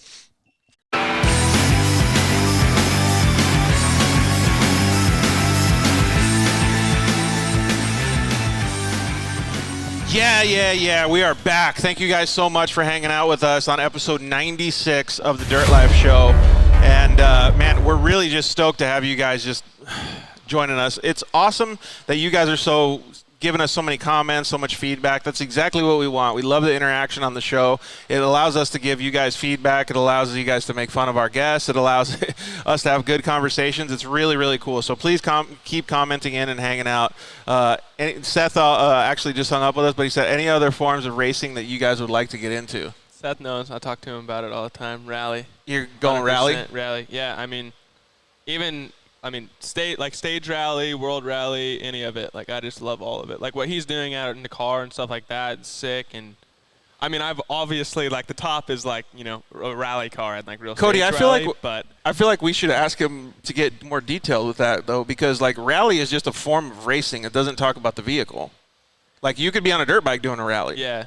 So obviously in a car, I'll hurt myself on a dirt bike. But I do. Well, yeah, I'd but love you to could do do it in like a side-by-side, Extreme E you as a know? rally, like you do Yeah. it, or you could do it in like a Subaru STI, like Travis was trying. Like, where are you at? I mean, yeah, if I had my my absolute top-notch goal, it'd be running like a real rally car in stage rally. I mean, I know I'll probably never get to like WRC level, but like ARA, like American Rally, would be like probably my real goal. I feel like I think that's just like the sickest stuff to me. I feel like that could be an achievable goal. I think so. I mean, I'm trying not to be stupid about it. Yeah, I'd love to go race WRC, but it's pretty gnarly. Those dudes are insane. Like, they're so dang good. Like, they're also bred from like 10 years old, like go to rally schools like that they live at, and they're insane. So I think it is attainable, and I don't know. Hopefully it all falls my way. Like, I'll keep. How gnarly are those towards cars? Like, They're pretty gnarly. Dude. But I mean, They're like nuts. even these, like I would. do they love have to do entry level these. rally cars? right here. Yeah. No, well, Entry yeah. level rally car, dude, sitting in the driveway. Oh, the Subaru STI, yeah, that's true. I mean, I guess No, you could. I would love to do it even in like a side by side though too. Even if it's like more like what Seth style, like doing like cross country rally stuff. I'd love to do that. Well, like that for Sonora sure. rally in a side by Yeah, side. yeah, Sonora, I like Andalusia or however the heck you say that one in Spain. Yeah. Dakar, stuff like that. Like I would absolutely love to do. That'd be so fun. What about you? What other? Because that's one of our rapid fire questions. But we'll just do it now since Seth talked I about like it. banging doors more. Yeah, I don't know, man. You're like MMA with a car. Yeah, honestly, I think if I could do anything, I'd probably race a Pro 4 or something. Yeah. Just I don't know. I like the intensity. I did desert. I did desert last year, and it's fun. And I don't necessarily see myself not going The back there. intensity for is any- different, it's though. just- yeah, it's just It's not- different. it's I just wasn't not really ready comparable, for that yet. I still wanted to bang doors, and the desert stuff was a little bit different in that you go miles and miles and miles, and you never see anyone, so you're just chasing dust and taillights. But Completely. Desert yeah. endurance racing is a completely different form, Yeah. right? Yeah, so even Seth is commenting in, says rally rate is sick, like all that good stuff. Yeah. No, that's something I'd love to do for sure too. I think it would be pretty cool. I don't know, man. Like I feel like if I was going to do some sort of race, other form of racing, I would pick something totally off the wall. Like It's probably asphalt, weird for me to some say form that. of asphalt would be pretty fun. Yeah. Anything. I would love to just do to something try on it. asphalt too. I mean, I know you'd probably all the off-road guys say, "Oh, trophy truck or Pro 4," but they're sick. Like, don't get me wrong, they're gnarly. the level of precision that the asphalt guys have, well, certain Yeah. types of asphalt Yeah. is like, I mean, everybody uses F1 as a baseline, right? But like even shifter carts, Yep. Yeah. like that level Any of of it. precision, like is quarter of an inch, like on your line choice. I just know how much fun it is, like even to go and drive karts down at Adams. Like it's just I just really like that. Or Like, I K1 really like- speed with the boys. Yeah, Yep. I mean that's a little different, but I don't know. I like the precision thing. Like I think that's even where I really like rally is kind of just you're on your own, like just trying to be perfect, Yeah. And that's my style is wanting to be that, And I know his style is more like I want to just smash all these, not smash them physically, but just like I want to beat all these guys that are next to me, And Okay, that's so- cool too. But So give me your guys' opinion on this. We actually talked about it a little bit with Travis Pointer, but like the way that I felt when I got into side-by-side racing was I had already been off dirt bikes for 8 years or something, like just a good amount of years, over 5 years, right? And I got into the side-by-side stuff, and I wasn't a winning guy right away, but I was a podium guy right away, right? Yep. Like I think it was a Razor 900 and the 1000s and stuff. And even when I did the professional stuff with Yamaha, like I always felt that since I came from the motocross racing background, that I could literally eat a sandwich going down a straightaway at a short course track with that much intensity because it didn't equal what I was used to. Yeah, it's. I mean, in my opinion, like if you look at guys that have ridden dirt bikes and then hopped into a side by side, like their line choice and everything is just a little bit different. It's a little bit off of what the normal side by side guy does, and I think it's a benefit. I mean, yeah, it's not a benefit being all broke up by like the time creative you get into thinking, one. kind of. Yeah, you can get super creative with lines. Yeah, especially it works because it gets so beat that like for example, like you're gonna see guys that haven't rode a dirt bike that it works. You have line choices, right? But there's like gnarly whooped out, like it gets beat at works. The track gets beat. So the guys that haven't rode a dirt bike, they're used to having a car. They just smash through the biggest side. Well, Yeah. I'm used to riding a dirt bike where So you'll you even smash like through the biggest part, like you're gonna actually feel it. Like Yeah. it's gonna make it harder for you to get through. So I I try to be creative of getting around the bumps and finding the fastest, smoothest line. I feel like that's something that helped both of us a ton. Does that mean that your guys' car control is a little bit elevated? Because, okay, so let's use Works as an example, and I'll use a section of the track, like Lake Havasu when you're hugging the water, right? And there's only one line. There's no way you can get creative except if you ride the edge of the ruts and you push up on the top of them and you don't hit the real like kickers in the middle of them. Yeah, if no, you watch videos, that's where we're at always, dude. I'm never in those ruts. Yeah. We try to, I mean, at a certain point you have to hit the rut, right? You can't just stay out of it the whole time, but you're trying to fall in so much later than like what the normal people are doing. Or even skip on the sides, like surf it or whatever. You're skipping across, and I don't know, I've done it a bunch of times where, it's all rutted and I come from the outside and just jump the rutted turn into the inside where you just skip it all together. Right. I think it's you for sure watch, like especially at Works, you can just watch the guys on the track and you're like, yeah, that dude's rode dirt bikes before, Yeah. Or it quads too, dude. Same thing.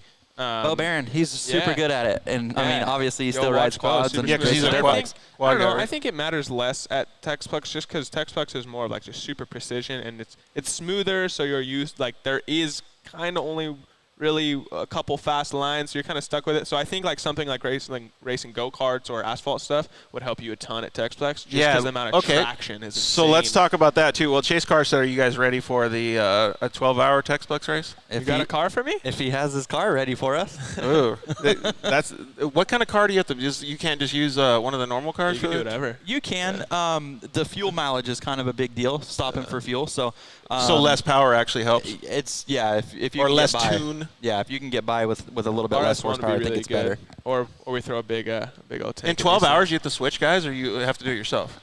No, you can switch.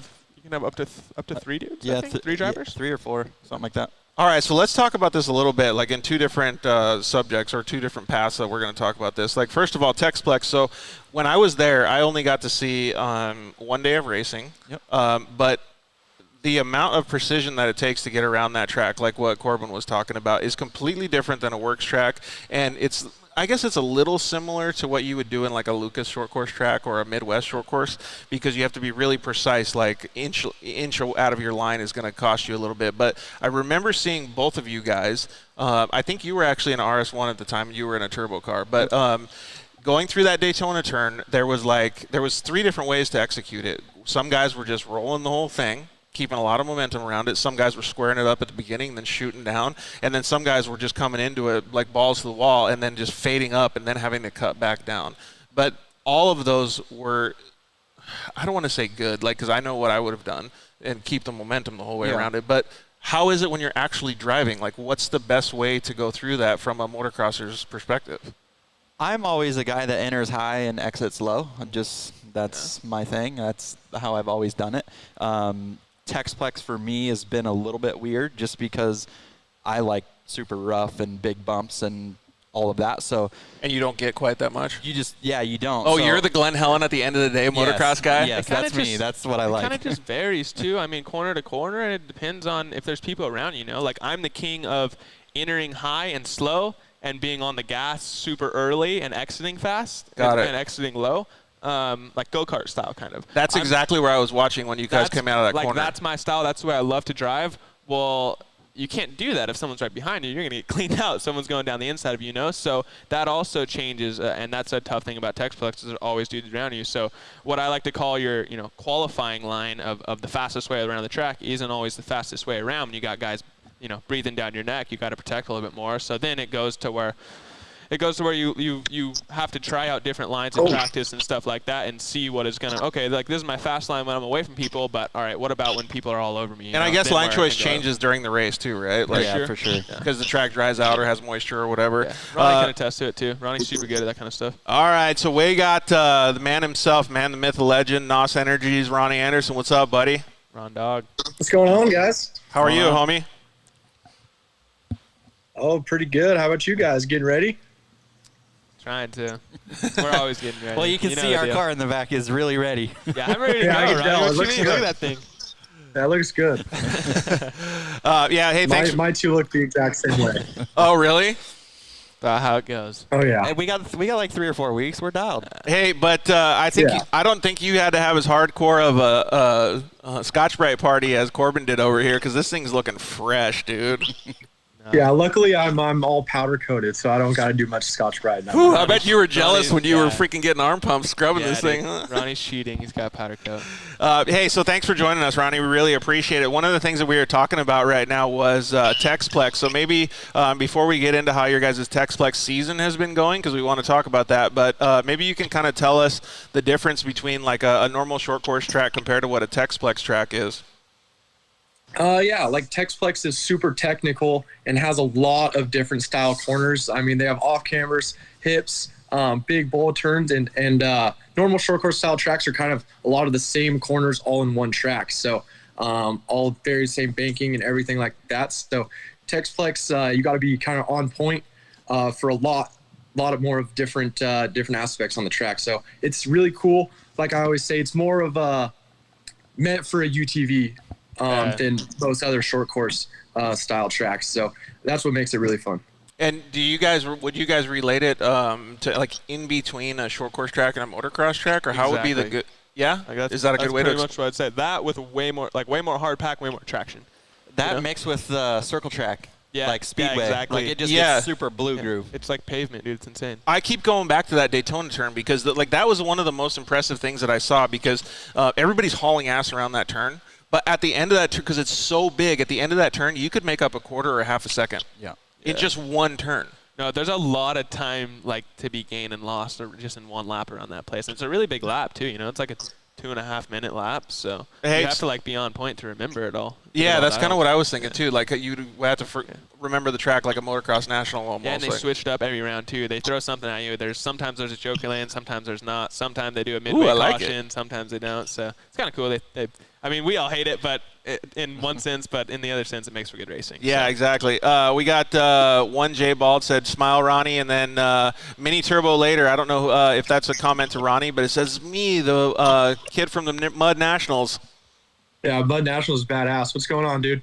Hey, have you guys ever done an event like that? Because now that he mentions that Mud Nationals looks rowdy, dude. I was just talking to Brandon from over at UTV Sports Mag about that at the last Texplex. Put your mic a little closer. We got to go out there.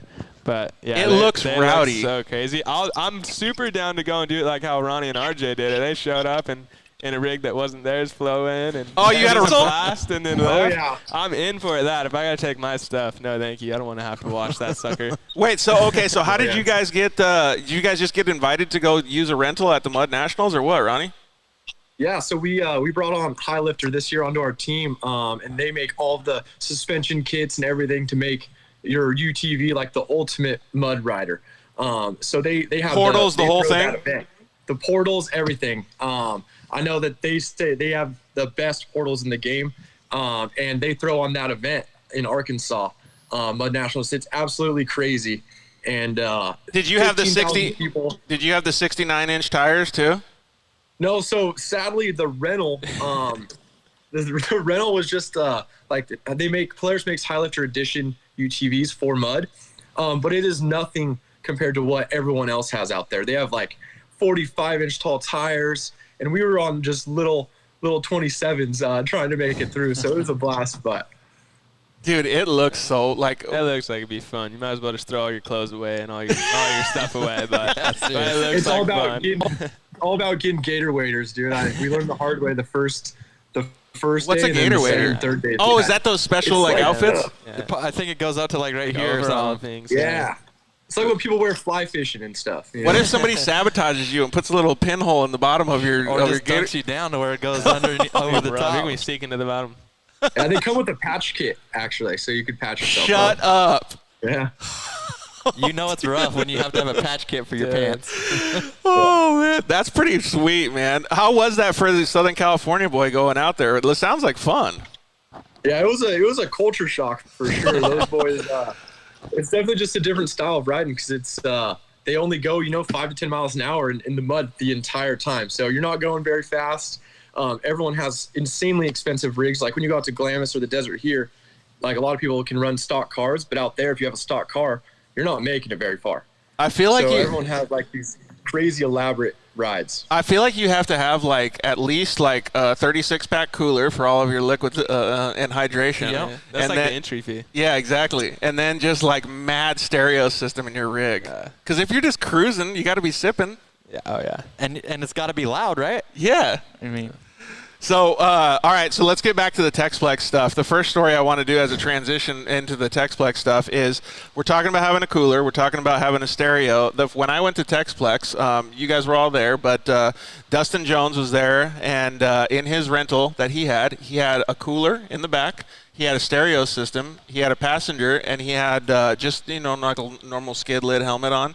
Went out there and raced the exhibition class or whatever it was called. It was pretty funny, dude. Yeah, Sent all the jumps with the stereo, the whole thing going with the cooler. He does get a little more professional. He puts the whole kit on, races real short course car when it comes to race all of us. But yeah, he's wild too. He's funny. It was a cool transition, at least for me to see that, because I was like, all right, so the professional moto's coming up, and he's out here with the cooler on the back, like getting out there to send it. All right, so Chase Carr was saying that they're going to have that 12-hour Texplex race. Are you going to do that one, Ronnie? Me and RJ are talking about doing it. We're not 100% sure yet, but it's definitely something I want to do. It looks like a lot of fun. How would you do it? Like, what's the strategy behind something like that? Because I feel like that's gnarly. Yeah, it was gnarly. Oh, you already did it? Yeah, I did last year. Cody? I didn't do it. He did it with I've never Colin been as Truitt. cold. That was the coldest I've ever been in my life, dude. When is it? Went in hypothermia for sure. When is it? What month? It was in December, but dude, we started. So I started it, right, and I think it started at 7 a.m., but like it was dark. I think the sun came up at like 7:15 or something. So it was freezing cold, and dude, I'm from California. I'm not used to cold, and I'm in like just my normal driving suit. I didn't think it'd be that cold, so I didn't really bring anything. And I started at 7. Well, it was all good. It was still dark. Like, it was cold. Well, they have water crossings. So I come just blitzing it through the water crossings. First lap, into my first 4-hour stint of it, dude, I'm soaked with water, like in the first bit of it. Like turning into an icicle? Dude, seriously. So, like, the worst was my feet because they got actually submerged in the water. And, like, my feet got so cold that I was like, dude, like, they're going numb for sure. Well, and then eventually they got to the point where I couldn't, like, I thought they had warmed up. Well, no, they just got numb. Because when I hopped out of the car after 4 hours, I hopped out and, like, was all squirrely walking around, And I'm like, dang, like, they never got warm. They just went numb. But dude, it was a lot of fun. That's crazy. Never been so cold in my life. I was going to say, I wouldn't want to race. I would have probably just picked the Cody route and just not gone. Yeah, I wasn't there. I was chilling. That was fun, dude. I want to get back and try to do it again. What year or what month is it this year? Do you guys know? I think it's December 12th or something. Yeah. Dude, I don't know, man. So I can attest to that, too. I didn't go, but I sent a photographer out there for the Dirt Life, and he lasted, I think, until maybe 7:30 in the morning, and he's like, it's too cold, I'm out. Dude, it was so cold. Yeah. It was so cold. He wasn't, and he didn't go through a water crossing. He just left. Dude, yeah, I don't know. It was no big deal until the water crossing, to be honest. But after that, it was bad. There we go. It was a lot of fun, though, dude, for sure. Chase Car 13 says we got a car ready for the three of you guys. Do it. That sounds like it would be pretty fun. I think Ronnie's got some other sponsors. He wouldn't be able to do it with you, so you guys might have to manhandle it twice, both of you guys, huh? Yeah. Get both of you guys to do it. Is the track different? Yeah, so, dude, it's crazy, honestly, because it's like a 23-mile loop all throughout. Texplex has a ton of property that they actually own. 23 miles? Yeah, so it's 23 miles. They run the short course track, the motocross tracks. They have all kinds of little tracks. They have like a Raptor, like a pre-runner truck, like little track. That's like a little bit smoother. A daily driver track? Yeah, you can go rip around the outside so, of like, that you place. run all that stuff. It's actually pretty smooth. Dude, I feel like you rip out on the woods, and then you have a couple water crossings, and it's crazy because that dirt there is like nothing I've ever seen before in my life. It gets like almost the whole 23-mile loop, other than the water crossings, got half blue grooved. We should totally get a rental car and go drive that track. Oh yeah, you can, dude. They have rentals on site there. No, I'm talking about a rental car, like from like Enterprise Rent-A-Car, and go do the Brodozer track. I had a little Ford Fiesta, me and Chubb one time, but it was too muddy for that. I could barely get through the parking lot. Dude, that would be so fun. That would be fun. You could do it. Would you like that long course a little bit better, Ronnie? You think, or no? I think it would be sweet. I think just like what they were saying, if it's super blue grooved and stuff, I think it would be a blast to do. And 23-mile loop's pretty short when you're doing it for 12 hours if you think about it. Dude, so, I felt like I had the whole thing wired. And I'm like, how did I memorize 20 miles? I'm like, oh, I've probably done like 20 laps on this thing. By the end, are you just like going crazy? Like, oh my God, like. I don't know. I just had to like find like little things to like keep me like focused. You know, I'd be like, all right, I'm gonna hit this section a little faster than this time, or whatever it was. If you were gonna give Ronnie and Cody some tips if they were gonna go out there and do it this year, because it sounds like Ronnie might. Like, what's the things like? What do you have to do to keep like? Okay, first of all, when did you lose focus? When my feet were going numb. Okay, so it's pretty early on. I'm just kidding. No, no, like I'm usually decent about like keeping focused. I feel like. You just but I feel like 12 spurts, hours of repetition would be just gnarly. So like you'll do like you're all good for like the first hour, I feel like, and then you kind of like start to just think about something else, and then you're like, all right, like no, I'm racing, and then I don't know. Can you feel your lap times drop at that point or no? For me, I don't feel like I lost the focus like for that long enough to really hurt me. I think it's just like a few, like you put a couple sections together, and like if you drive down the highway or something, you go through a couple lights, and you're like, dang, like I don't even remember driving. Yeah. That's kind of how it is. You do a couple sections, you're like, dang, I don't even remember the last couple sections. Maybe I need to refocus and like get back to what I'm doing. But so it's not like that long where you really like lose focus. So what's the main tip you would give these boys if they had to go do it? Keep the car together. Oh, just not go too hard? Yeah. I feel like that would be the hardest thing, dude, to pace yourself. I feel, well, Ronnie's done some desert racing and stuff. I feel like it would be hard for you to keep it because you'd want to just go balls to the wall. Wouldn't you? I just want to smash. That was my problem in desert even. It just. He's done the desert now. He knows. I don't know. It's hard. It's hard to hold back when you know you can go faster, but a lot of times you have to. Hey, Dune and Destroy guy said, Ronnie, what happened to drift night with the side-bys? What's that mean? We were gonna hold. Yeah, we were gonna hold like a UTV event over at Adams Kart Track, and we ended up having to have a video shoot or something that weekend. We had to cancel it, and Troy over there at Adams Park is so busy nowadays. He has basically every weekend booked with something. So we're gonna do it soon, but just got to get some time. It sounds like it would be pretty cool. Be fun. Dude, I've been trying to talk about like stuff to do with side-by-sides that's been different too, so that'd be kind of a cool thing. It's cool. They're so versatile, So like it's cool to see. What people tires just would do you other run on the stuff. car if you're doing that? Like a street tire? Like a DOT tire? I had like old shaved 30s from my old Lucas days in the 1000, so I just put those on because they were already pretty roached. Oh, so you could just smoke it. What tires would you guys use then? Because I feel like you need like something that's not grippy, right? I'd probably just depends run on what like you're trying. If you're going straight to drift, I just run my dirt tire. It's gonna have no traction on the street. It'll be good. Yeah, that'd be Throw in pretty. two-wheel drive and just fry them off. They're fast enough Tire now, fryer? even if you have a ton of grip, they're fast enough in two-wheel drive where you can just burn off the tires. So they rip pretty good nowadays. Yeah, that's true. Even stock, dude. I feel like. Hey, so one of the things that I was going to ask about was, let me see here, what Pulling out the notes. yeah, well, I had something on my head. I just forgot what I was going to talk about. But anyway, so if you guys are going to do something like that, Ronnie, what do you guys usually do if you're going to prepare for an event like that? Because I feel like that would be super cool if that could come to fruition. Yeah, so all we did, we went out there actually and ran a few laps at one of their time attack nights that they have with just like you could bring your own, like your Hyundai and your Honda Civic, whatever, and just run the track for best time.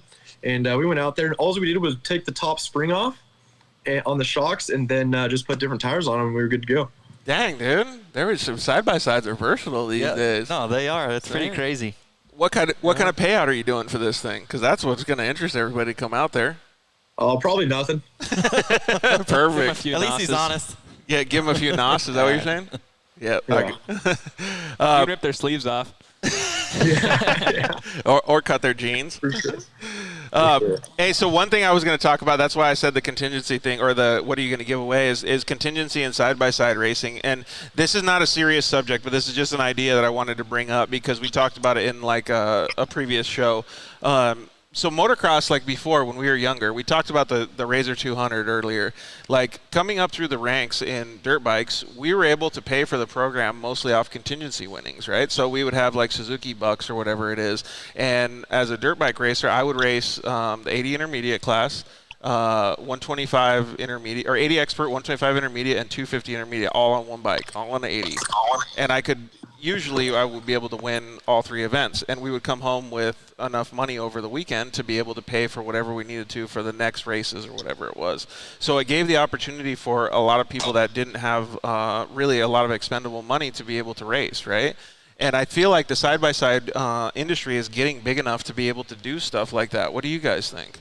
Yeah, you see it. I mean, you see it a little bit with like tire companies and stuff like that, but not really manufacturers. As far as I know, But I think that would be, that's something obviously that helps the sport grow, right? You got kids that it's expensive. I mean, racing's expensive. Yeah, this isn't as expensive as, running like Ronnie's Pro Light program or RJ's Pro 4 program or anything like that, but it's still expensive. So if you can, if you have someone that's good, right, a kid that's good, you were good, obviously, because you were able to win. If you have a kid that's good and they're able to, get some money back to pay for, the next race, it's super beneficial. Yeah, I think it would be pretty cool if stuff would happen like that. And I think the side-by-side industry is growing enough where some of these manufacturers can start affording it. And I'm not an office guy. I'm not in the manufacturer's pocketbook or anything, but I just think it would be cool. I think it would really grow the youth racing and stuff like that.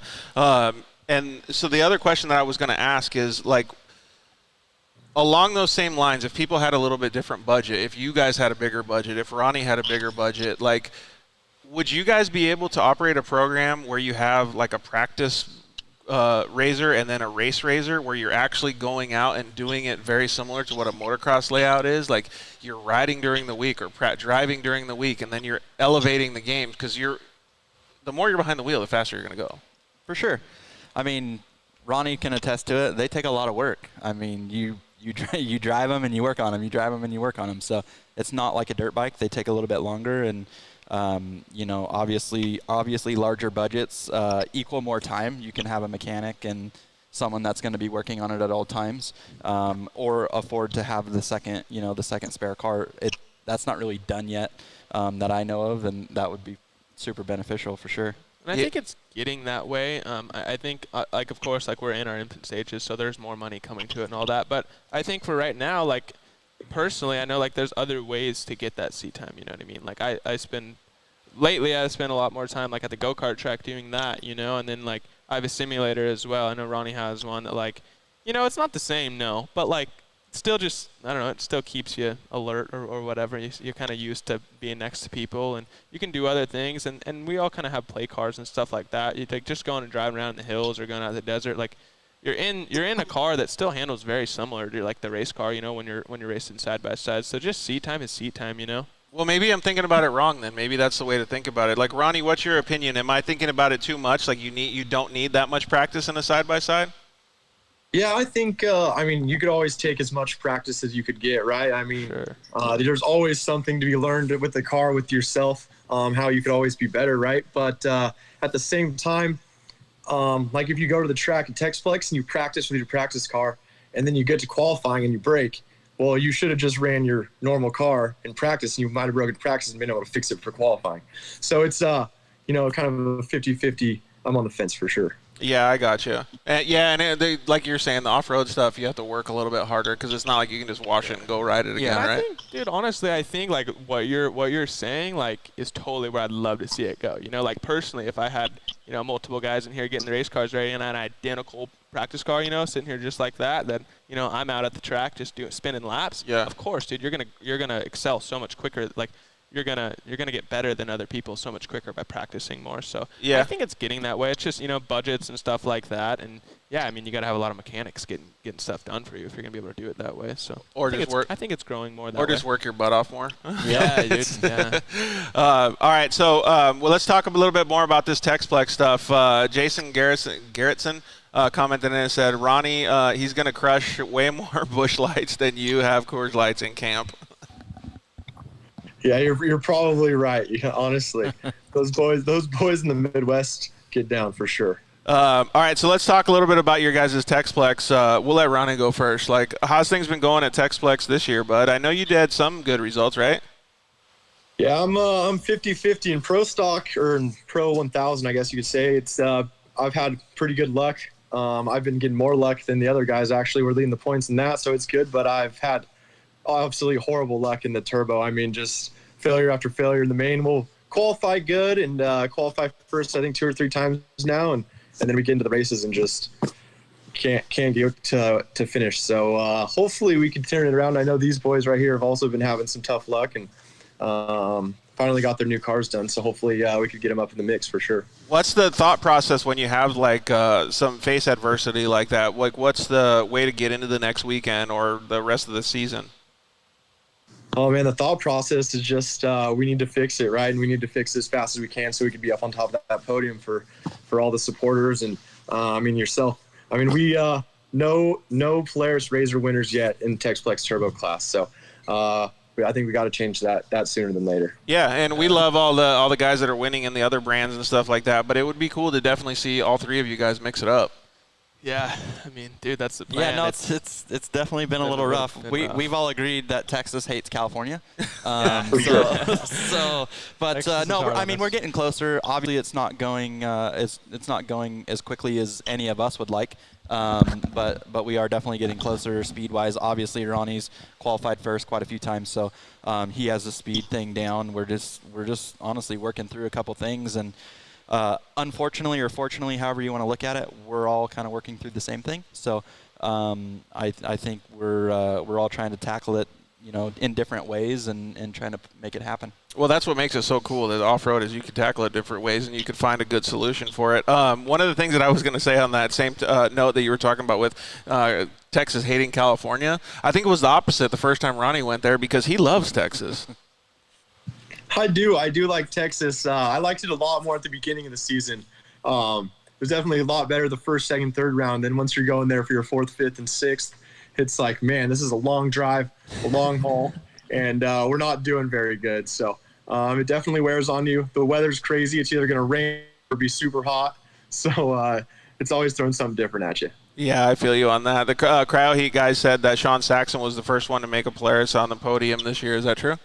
Yeah, I think so. Yes. This year, I think so. Yeah. Nice. Oh, K-Man commented in and said he's bringing his. I forgot what his name is. Kanan. Yeah, Kanan. That kid's that's gnarly. the 12-year-old Ronnie knows, kid. dude. Yeah. He's been He battling gets with down, him. dude. Kanan can throw down. He said he's bringing a turbo car this next race. Is what he just commented Yeah, in. I think he's got a turbo RS1 or something. Yeah. Wait, what? Is that legal? Yeah. Dude, there's not many things that aren't no legal in rules. Texas.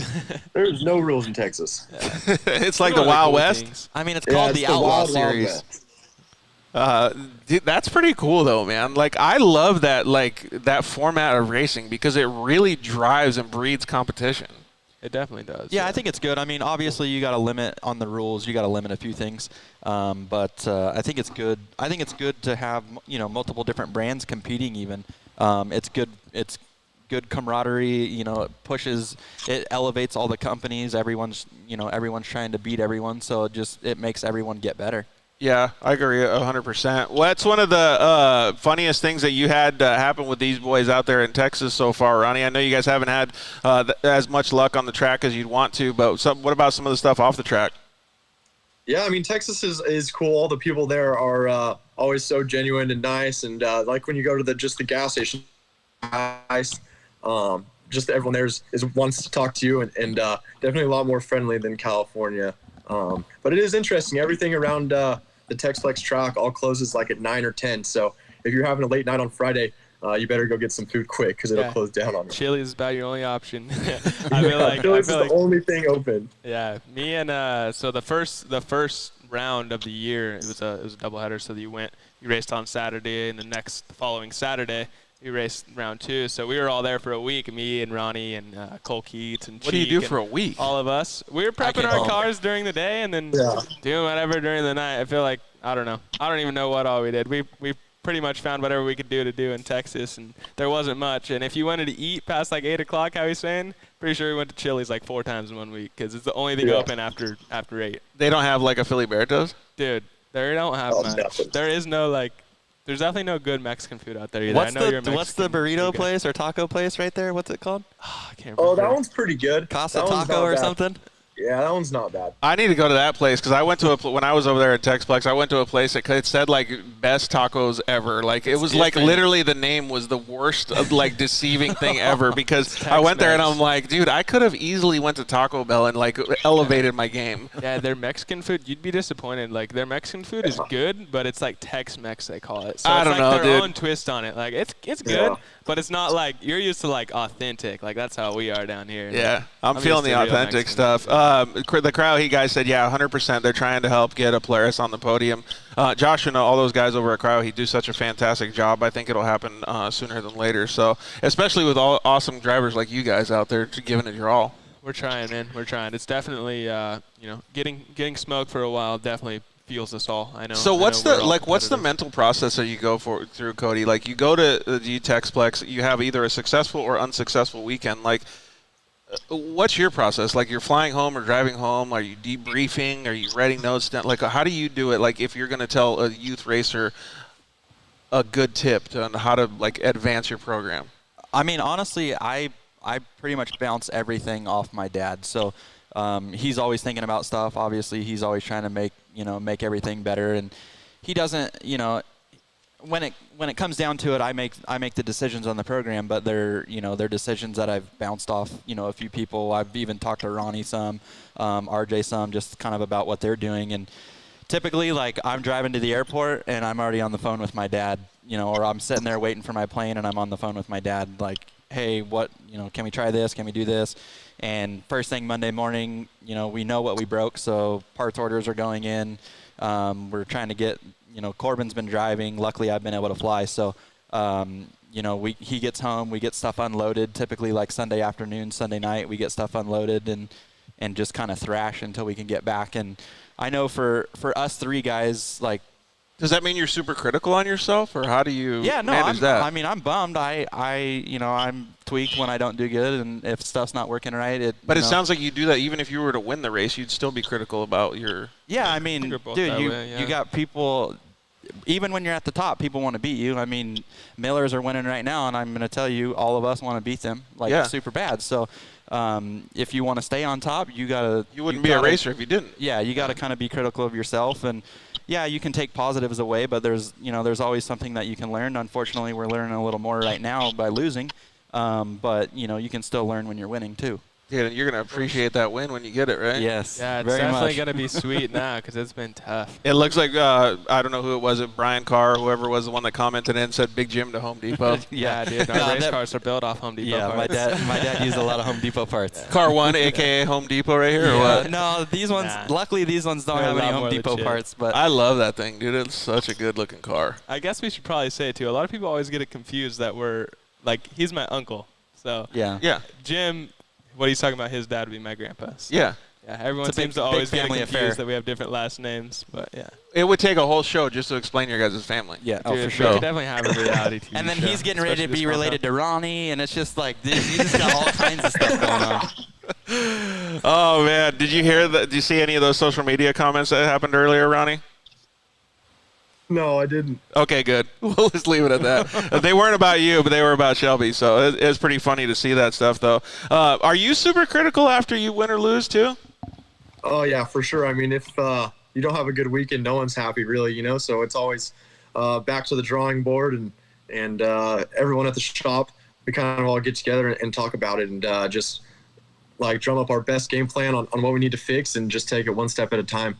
Obviously, we haven't been too successful yet, but been talking to Corbin and Cody about what they've been having problems with, and we're having, luckily and unluckily, the same issues. So we'll get her figured out, though, here soon. That's a good thing to bring up as well. And we talk about the camaraderie in off-road racing all the time. Like in dirt bikes, it doesn't exist as much, right? Like it's like, okay, you're broken. You guys can go figure it out yourselves. But like you guys are all three competitors, but you guys are all working together for the same goal to help out each other to be able to win a race. Yeah. Yeah, and I mean we're all obviously under Polaris Razor's umbrella. So I don't want to see a Can-Am winning. I'd rather see Ronnie win or Corbin win than them. So, nothing against those guys. It's just, that's our group. That's our group of people. We want to win. And I think Ronnie would feel the same way. It's, we're trying to help them. He's trying to help us, and anything that we can do to win. Actually, so obviously you guys share data and you share intelligence and stuff for your racing programs, but do you guys also share setups? Like what if each one of you had to drive another guy's car? Like would you guys be successful in that? Everybody's always like, dude, if I had Tomac's bike, I could win, bro. Like I could totally win. But that's not true. Like could you guys be ambidextrous and switch between people's cars and be able to drive them? I don't know. I mean, everyone has their own setup, Even me and him, our style is going to be similar, but there's going to be certain things that we each like of our own, So I don't know that you could say we could all hop in each other's and win, but definitely there's things that like we've gone to Ronnie about, and hey, what are you doing for this? Or we're having this problem. What do you think you could help? And same thing with him, So there's definitely we definitely share setup tips and stuff like that for sure. And I know we've all pretty much ran each other's valving and stuff like that. I mean, obviously Walker does our stuff, so we've all bounced around, and I know Ronnie's ran some of my stuff and then changed it, and I've done the same. I've ran his stuff and changed it over the years. So I think we're definitely all playing off of each other at this point. That's actually super cool, though, because that means that you have way more brains in the pits, so to speak, right, or in the shop. Because one of the questions that I was going to ask is what's the difference between Works and Texplex? And there's a massive difference, but the setups are the most different parts of it, and you guys can all use each other to relay that or to switch information.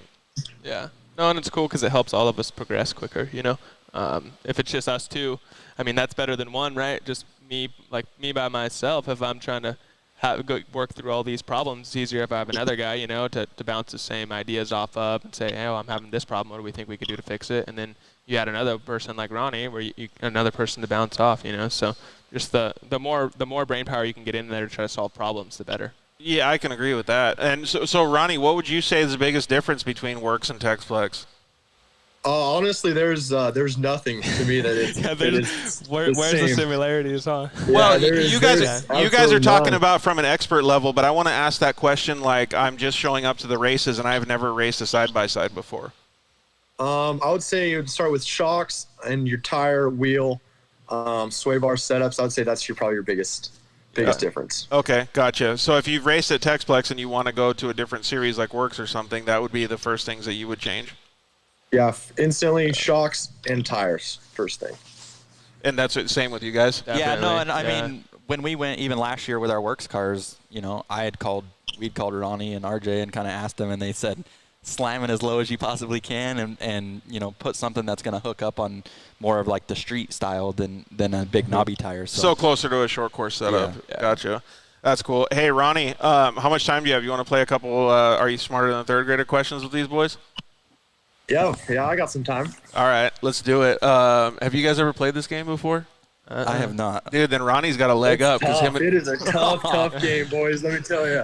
All right, so should we also have some of the audience chime in too? So we have a few people that are watching right now. So if you guys want to chime in live, you guys are more than welcome to try to answer these things fast. Since Ronnie, I don't know how much of a lag it is on Instagram Live, but let's give him 1 second to answer. And Ronnie already knows the rules. Your name is your buzzer. So you have to, because it's an audio format too. Not everybody's going to see the video. So if you have an answer, you got to say your name, and then you can give the answer. You guys ready? Yep. This is pretty much the most hardcore thing you guys are going to have to deal with all year. I know you guys have been stressed at Texplex, but this is way more stressful, trust me. All right, Ronnie, I think you got an advantage here, but let's go with the first question. How many minutes are in half an hour? Ronnie. Oh, I don't think he's got a lag. I think we might have to just speed it up. All right, Ronnie, what is it? I was getting him a second. You said how many minutes are in a half an hour? Yes. 30. Dude, did you see? He just gave you guys like the advantage. Like he just said his name for no reason. Then he repeated the question to get it back. So, all right. So you see how this is going? There. All right. I'll take a point deduction. All right, 1 point for Ronnie. We're giving it to him. Second question of Are You Smarter Than a Third Grader? If it's 5:30 when you leave for the store and 6:15 when you get back, how many minutes were you gone? Cody. Ronnie. Cody got it. 45 minutes. Dude, nailed it. Yeah. That's easy. Dude, you got it. I'm just going to start yelling at my name. All right. I'll think about it. I'll just all right, so if we're doing it in race format, Ronnie. Everyone's commenting in the answers. Yeah, that's perfect. Ronnie and Cody whole shot you a little bit, dude. Well, that never happened, so I'll take it. No. If anybody was. Usually the whole shot. Yeah, I was going to say, Corbin usually gets good starts, right? All right, third question. Are you smarter than a third grader? What is 25 times 3? Oh, Corbin. Oh, Corbin got you, dude. Yeah. Corbin got you. 25 times. Wait, hold up. You're going Oh! to make me overthink it. No, it's Ronnie, 75. Hey, that is legal. I forgot to tell you guys, you can steal it if somebody stutters, and you can steal it like what Ronnie did. Oh, all right. Hey, so we're not 75 gonna we're gonna right? skip that one. We're not giving any points because he already gave out the answer. But dude, Ronnie was on fire right there. He's ready. Good. These flies are killing me. All right, They're not even eating you guys. Julius Caesar was the emperor of what empire? Cody. Ooh, that's kind of a tie. Let's Dude, let I smoked you on that. since we didn't get a point for Corbin, let's give it to him right now. Let's let him try. It was the Roman Empire, right? Ooh, nailed it. Ronnie, did you know the answer to that one? No, I don't think I did. All right, so it's a tie, right? Now everybody's got 1 point? We're three-way, yeah. All right, cool. Let's see here. Question number 5 of Are You Smarter Than the Third Grader? What did colonists dump in the Boston Harbor? Cody got you, dude. He got it. T. They did. It was tea. One of my favorite drinks. Hey, you guys want to know a fun fact? I've told somebody else or this on the show before. I've never, ever drank a cup of coffee or tasted coffee in my whole life. Never once? Not even once. Not even Really licked got to it. try it. Never. I never. tasted We got to it, get but I this guy a can't cup of drink it. coffee. He's got to do it. You don't like it, or you do like? I don't like it at all. Big tea guy. I'm more of a tea No, I guy don't even than like coffee, tea. for sure. What do you but drink? Water? Water. That's it. Yeah. Zevias. What does Ronnie drink? Nos, bro. Nos, He got that Nos. All right. So let's see here. We just asked T. The person in a novel who tells the story from a third-person perspective is called. Oh, He got it. Did Ronnie He get got it? it. Yeah. All right, Ronnie. What is it? I got the narrator. Yeah, you got it. Pulling the lead. All right, so you guys went into the first turn like all together, and it seems like Ronnie's pulling out now. Yeah. All right, I can just see you guys went in the split lane, and Ronnie took the inside. That's what I'm seeing. We're taking the Joker Yeah, lane I first. actually saw Ronnie do that the last round at Texplex, so I'm not going to lie. Really? All right, we only got 5 more questions left, so you guys got to make these ones count. Let's see here. The main series of events in a story is called what? Corbin, I'm going to try it. All right. It's the plot. No? Dude, nailed it. Yeah. Damn, you guys are pretty good at this See, game. I've been out of third grade comeback. for a long time. I feel like it was like for me, That the was more of a math. guess, if anything, if I I'm feel gonna like be honest. Ronnie, are you with me on this? Are you like more of the English professor guy, or are you like the math guy? I would say I'm more of English, probably. Oh, really? Because I'm the like I don't know these like English and Yeah, science I'm more and social. math guy for sure. Do you Yeah, just I'm a math guy. all right. Let's. I just can't get left like that, dude. They're smoking me. Oh, I gotta your pull game is up something now, out. I gotta dude. pull something Hey, out. you see what this guy does under pressure, Ronnie? I know he's looking good. Don't bring out the jump rope, though. I'll get smoked. All right. So the next question is, what phenomenon might be felt on the surface when 2 tectonic plates rub against each other? Oh, I don't know who got that first. I kind of. Rock, paper, scissors. Let's go. Rock, All paper, right, scissors. rock, paper, scissors for it. All right, 1, On All right. shoot. All right. 3. Rock, Okay, go. paper, scissors, shoot. Did we? What? Oh, you got guys all It's did. us. You guys all No, did. it was paper. We're scissors. I Let's was go. paper. I Let's go. lost. Let's go. I lost the tiebreaker. Oh, all right, Corbin got it. Earthquake. All right, so what phenomenon? Earthquake. Dude, nailed it. He's Too cheating. easy. It's on the screen. No, Well- when you said tectonic, my mind was just earthquake. Tectonic is Yeah. the word got you I there. don't even know what it means, but I knew it was earthquake. Oh wait, so how many points do you have now? 3? Yeah, I think so. Dude, you got to step it up your game right now. I think I have 2. No. I thought you had 1. You got one, dude. Whatever. We only have we got 3 questions left. You can still right. win. Oh, You're I'm still gonna in pull this. that At back. the end. All right, Ronnie. Let's see here. Which planet is closest to the sun? Ooh, this is a good one. Which planet? Ronnie. All right, Ronnie. He's just hoping someone comes through in the I live. got Venus. Still. No. Yeah, you can steal it. He got it wrong. Is it Earth? No. No. No, you got to. You don't even have to steal. Ronnie. All right. Ronnie back again. Ronnie steals it back. Is it Mercury? Yeah, I got I it. don't know that one. I don't know why I wanted to say Mars. I know that's like the third or something, second. I don't know. Yeah, you could guess, and you only have 7 guesses, Yeah, I so should've this just could. guessed. Your odds are decent, huh? All right, so how many points you got now, Ronnie? That's 3. I'm tied up with Corbin. All right, so you're pressure's out. on, Yeah. dude. All right, so you want to read one of these last questions? Read question number 10 here. Are you smarter than the Better third get that grader? away. I'm gonna cheat. What resource covers most of the Earth? Oh, me. The ozone, right? Corbin? No. Corbin, Oh no, you water. need to I learn mean, your sorry, name. Sorry. Corbin's starting to get all hot right now. Dude didn't even say his name as his Dude, buzzer. I said me. Sorry. All right. Did you get it right? No. No, it's water. I don't know why. Oh, I was got thinking ozone. rocks. Yeah. Corbin is actually right. It's water. Yeah. All right.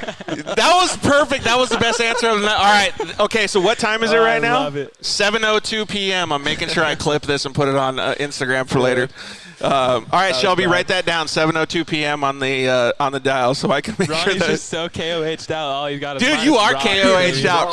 Right, There's so many of them out there. right now, Ronnie's got his KOH car getting all prepped up, getting ready. He's like really out for redemption. He doesn't even care about water, dude. He just cares about rocks. What's the deal with the thing in Sturgis? Is it a rock race or what? Yeah, Ultra so Ford, Ultra no? Ford's putting it on. I think it's going to be more of like an enduro cross style like race because our time slot's only 45 minutes. And I don't know much more about it, really. I just know Ultra Ford's putting it on.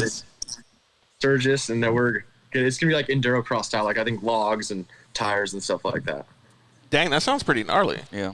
It'll be pretty cool to see it, though. I mean, like that's a Yeah. whole nother event and a whole nother crowd of people to bring out to a sure. rally like that. Yeah, for sure. All right, so you have 4 and he has 3. Yeah. I got Well, 3. I guess you can tie it up right now, Ronnie. But I feel like if this is it. This is the last lap pass. You got to do it. A landscape where the most Corbin. prominent feature are trees is called. Woods or forest. I mean. He got it. Yeah. Ronnie, you got second on this one, bud. Yeah, fair deal.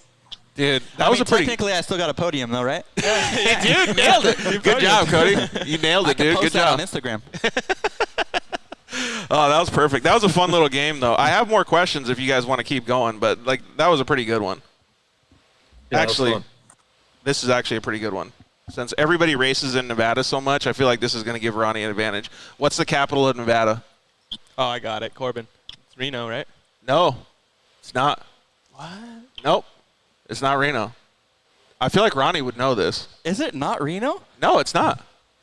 What is it? Hey Siri, what's the capital of Nevada? Your phone in a friend. Is it like Nevada City or something? Oh, it's got that word in it. It's got Carson the- City. Yeah, yeah, dude. it is Carson City. Dude, see, I should have Remember asked the movie I Carson City, Nevada. I should have asked the lower portion of the questions Yeah. because that would have stepped your game up, right? Yeah. It throws you off because you just automatically assume it's Vegas, right? Like no one knows Yeah, anything exactly. in Nevada except Vegas. Dude, these flies are getting gnarly in here. All right, last question of the night, just because I want to see what you guys do. This is a pretty good one. Who invented the light bulb? I got it. Oh, sorry, I raised my hand. No raising your hand. You got to say your name. Ronnie, you can steal if you just say, your name. You got. No, you should said go. it. I don't know if I know this one. Thomas Edison. Yeah. Dude, see? I'm telling you, you already started to catch up. The game's over, dude. Yeah. You got to come back. You got to come in earlier. This is typical. This is my typical. Are you- my It's Cody's typical style. thing. He likes to come in I right come at at the the end. Are you a racer or are you a qualifying guy? Terrible qualifier. I'm a That's racer. it. I was just going to say that, dude. Terrible qualifier. Oh, man, that's good. Well, good job, boys. I'm glad that you guys had such a good time playing that. You guys did some awesome answers, that's for sure. Ronnie, how would you rate these questions compared to the ones that you and RJ had? Because your guys' battle was pretty epic, too. I don't know. Honestly, anytime you can play the Are You Smarter Than a Third Grader, it challenges you every time. So. Well, thank you for playing with us, man. I really appreciate it. So what's the next plans for Ronnie Anderson and RJ Anderson? Or actually, just to answer for you for the side-by-side program. I just got Sturgis coming up this coming weekend. Actually, came up way faster than I was expecting. And then I got 2 weekends off, and then we go back to Texas, and then we go from Texas straight to Crandon. Actually, so it's gonna be a busy couple weeks for sure. Dang, dude, you do have a busy couple weeks. So you guys are planning on going to that Texas race, I'm sure, then, right? Yep, we'll be there. It'll be pretty cool. So I'm sure these guys will see you there, Ronnie. Thank you very much for joining us, bud. Yeah, for sure. Thanks for having me, boys. All right, dude. Ron, yeah. We'll see you later. That Are You Smarter Than a Third Grader amazes me every time. It's pretty sweet to see that, though. Like, it just goes to It's show. funny how competitive we all get. Well, yeah, and on Sounds such so dumb. such simple stuff. Like, if we actually put a third grader in here, we all would have got waxed. Oh, for sure, we'd have been- 100%. We'd have been done. Okay, so what's the next stuff that you guys have planned? I know that you guys want to do well at Texplex. Those are the short-term goals. But what's the, maybe, I don't know, medium-term goals and long-term goals for the program? I mean, I think both of us, obviously, you know, we want to get some wins at Texplex. I think both of us are the personality where we kind of want to be dominant before we go anywhere else. So, and I know that's not going to be easy. It's going to like complete something that you set out to do. Yeah, no, it's like, I mean, we're already have our sights set on going back there next year. So that's kind of where we want to be, and you know, obviously we want to win championships. I mean, races are cool too, but yeah. At the end of the day, it's the championships where it's at. So.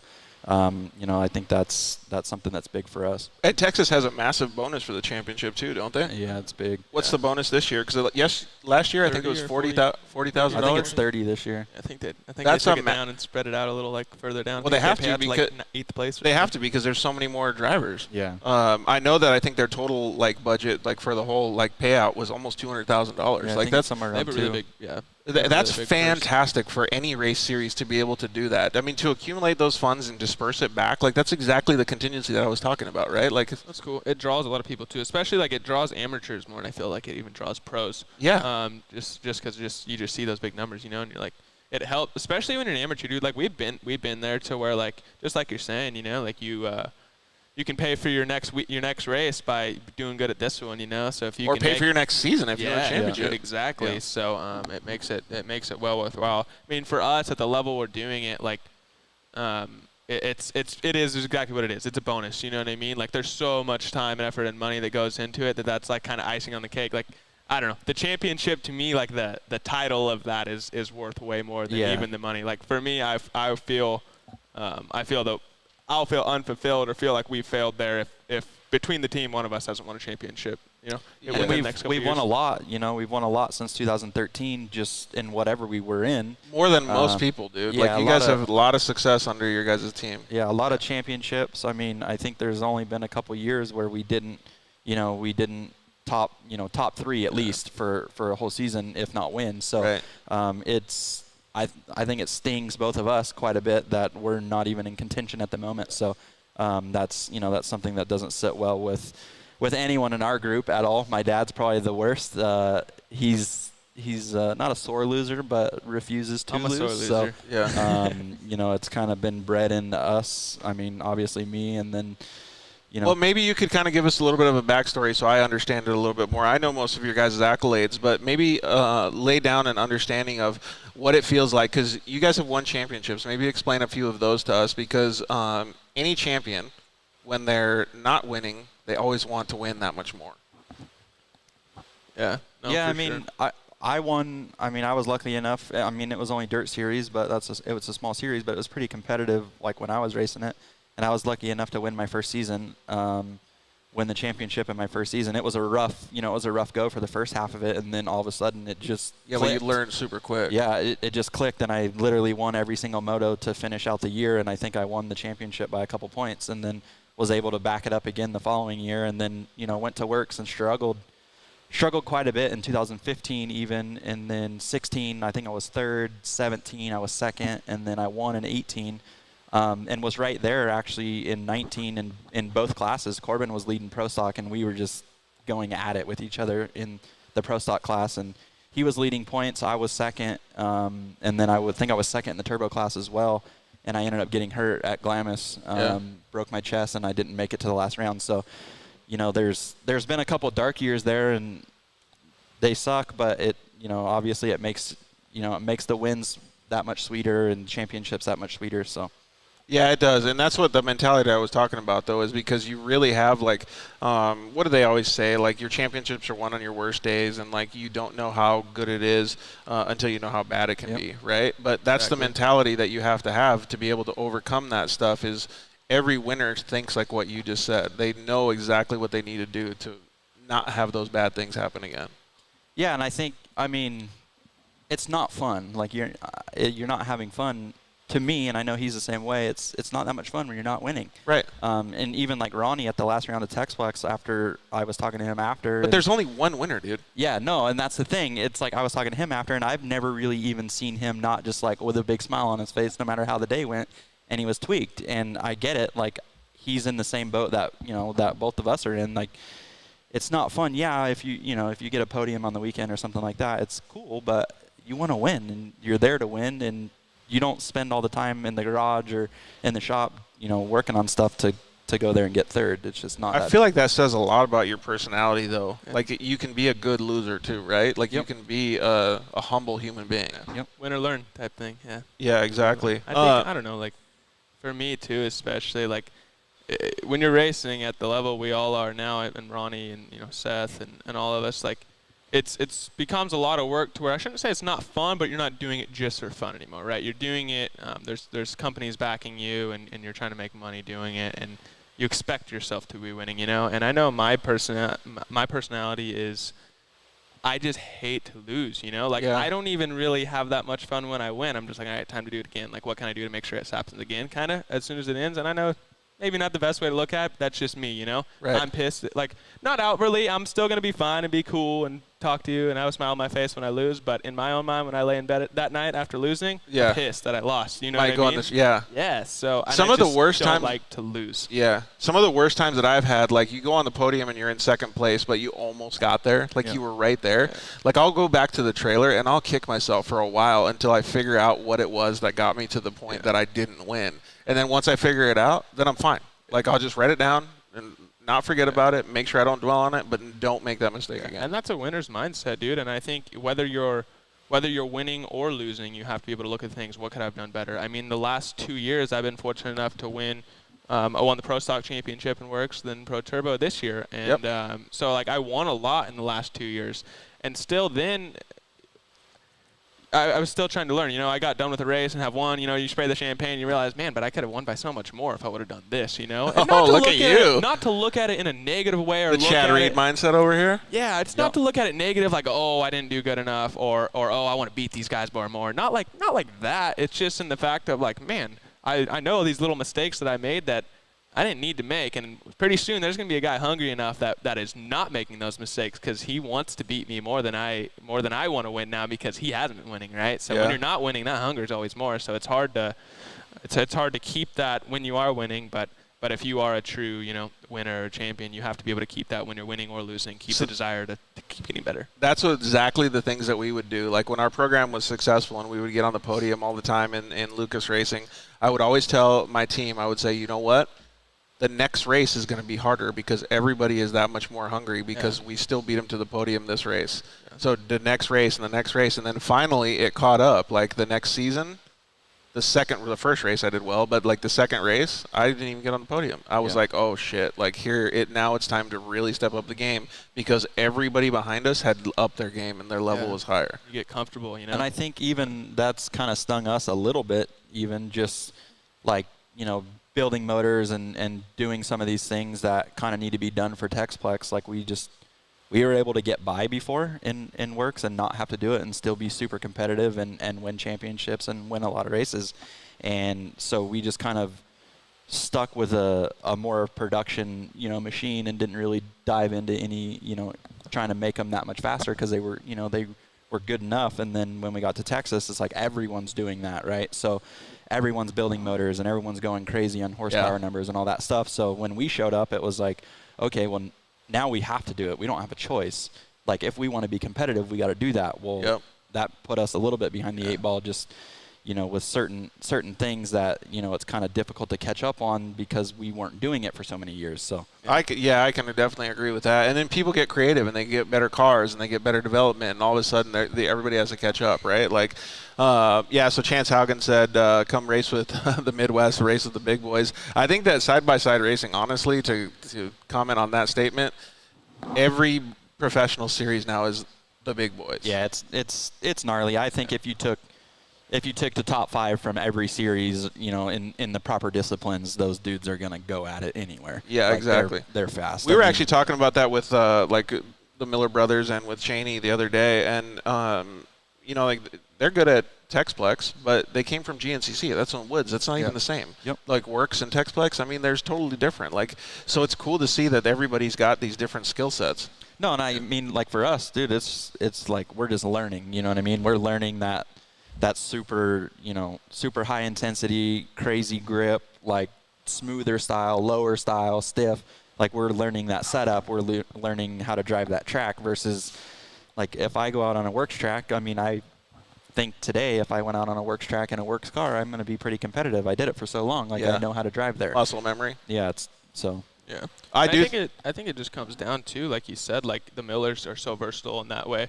And they're just that type where they are winners, you know what I mean? And just because you don't know something, like us going to Texas, man, we had no idea on the setup. Like, we just don't, but we want to win bad enough that we're going to figure out, okay, what is this person doing that is winning, you know what I mean? Yep. So you just, if you have that mindset, you know what I mean, you have that discipline to figure out, okay, what do we need to do to get winning? And that's something that you've seen Millers do a really good job at, you know what I mean? They came out to KOH that first year and won. Yeah. And because they had watched I'm sure they had watched for years what other people were doing, and they're racers, they went out there dude. for a month They're pre-running and racers. stuff that, you know, because they don't want to show up and get beat, you know what I mean? They want to show up on point, and that's something that stung for us too. Is we showed up. I mean, we knew we weren't completely on where we should have been, but man, we really hoped we were hoping we were at least going to be competitive to start. Man, we've just got our butts kicked. So it's tough, but you just got to keep plugging away. Well, and realize we're a little bit behind the 8 ball. Ronnie's doing pretty well. Miles did pretty well out there too, but you're not the first person to say that either. Like Robert Stout was a champion in the Lucas Series, which is a little bit closer to, I think, the Texas stuff than Works would be, like as far as the transition goes. But he's not a dirt bike racer. He doesn't know how to jump side by side or anything like that. And the first thing that his team manager, Paul Yaw, told me was we weren't prepared at all. Yeah. We watched videos. We brought the car that we thought. He goes, everything was wrong. There's just nothing like it out there either. Is the thing. You know, you can watch videos and there's just. And I mean, there's a certain amount of like having to do it to learn it. You know what I mean? Right. Like my first year, I blew all kinds of parts apart until the halfway point. At the halfway point, it was like a light switch just flipped on, and it was game on at that point. Like I had figured it out. Same thing with Works, dude. It took me a season to figure Works out. And then once I got it figured out, it was like, okay, yeah, this is how you do it. So it just takes time, and you know, unfortunately, it's taken a little more time than any of us want, any sponsors want, anyone. So, but you know, we're where we're at, and but you guys are moving forward. Yeah, you guys are playing the good game though, because you guys are understanding what's happening, and then when you guys do figure it out, it's going to be game on. Yep. That's pretty cool, man. And Brian O 133 said that's what makes a racer, and he's totally right too. So Texplex is obviously your short-term goal. Does that mean that you guys are going to continue on that same path, like shooting for the championship, or are you guys going to try to do some other stuff as well, like no KOH or anything like that, right? We kick it around every year. I haven't ruled it out, and like I don't rule out even going back to desert at some point. I'm not really in that spot now. That's not really where I want to be. You know, this is. And we know Corbin's going rally racing. That's You get so especially when you're getting beat though, dude. Like you get so focused on, man, I have to accomplish this goal. You know what I mean? If our goal right now is the championship at Texplex, I mean, it was our goal going in round one. Did we think, oh yeah, I'm going to smash everybody? No, because it's our first year. All of that. You got to be realistic, right? But I mean, I still expect or plan and am shooting for to be running for a championship, both of us next year at Texplex. You know, spoken like a true racer, though. That's what I think. For short term, you get really caught up and focused in trying to improve what you're doing. But yeah, I mean, there's long term goals. Of course, you know, like I'd love to go rally racing if any type of opportunity shows up, whether it's in a full blown rally car or a side by side. I'd love to do it in a side by side. You know, you see Seth doing it in a side-by-side type thing and stuff. So that RS1, dude, I would love to do all that, but yeah. That RS1 that I built in 2020, it was actually out of Craig Scanlon's garage, and he just let me ride it use it for the UTV World Championships. Max Eddy took it out and raced the Sonora Rally in it, and all he did was change the stickers on it, a couple clickers on maybe some clutch stuff. Almost won the Sonora Rally. Yeah, that was an entry-level play car that we did out of Craig's garage. Like, it didn't even have a race legal cage on it. The RS1 is like a out of the box, man. That thing is pretty insane. Still one of my favorite side-by-sides on the planet. They're not easy to drive, but they're so moto friendly. Like, no, they are. They are, but these things are so much more forgiving than those RS1s for sure. But because it's a bigger car. Yeah, just more horsepower. You get sideways, you can pull yourself out of it. More. Hey, so one question that I had, totally off subject, but like, which cars do you like? Because you guys use the XP Pro or Pro XP. What about the Turbo S? Like, why do people pick different cars like that? There's a few main reasons. Like for us, really, it's just the chassis. So the Turbo S is shorter and wider.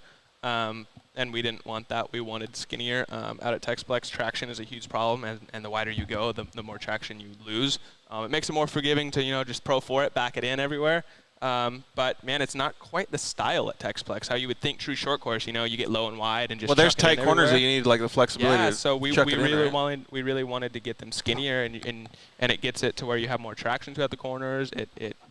You can actually turn with the front end instead of just throwing the thing around all the time. So I like that style better. Dude, Ronnie's running a Turbo S that's shorter than our cars and wider than our cars, and he's out there and being competitive in the same, on the same track at the same time. It's just kind of what suits your style too. Ronnie's going to be a little bit looser, more aggressive driving style than both of us too. So well, all you guys are wheelmen, so like you guys could all do it. But that brings up an actual good point. So what I'm hearing here is like there's different.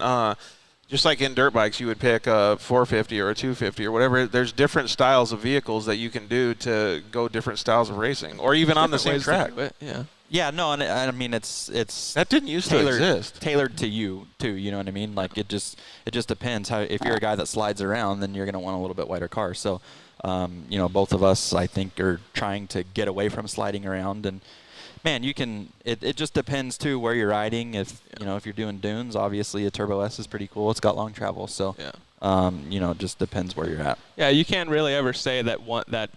Oh, this is the best thing for this place, Even at Texplex, I couldn't go say that, the Pro XP chassis is the best because, look, Ronnie's doing super well. He's doing better than us so far in a Turbo S chassis, you know what I mean? And that's a can't good point. say that his is better either because we can studio well in these, So it's what suits your preference. And the Razor's just so versatile, Like, you can make him do whatever the heck you want, Yeah, exactly. Well, I mean, like, what did you say his name was?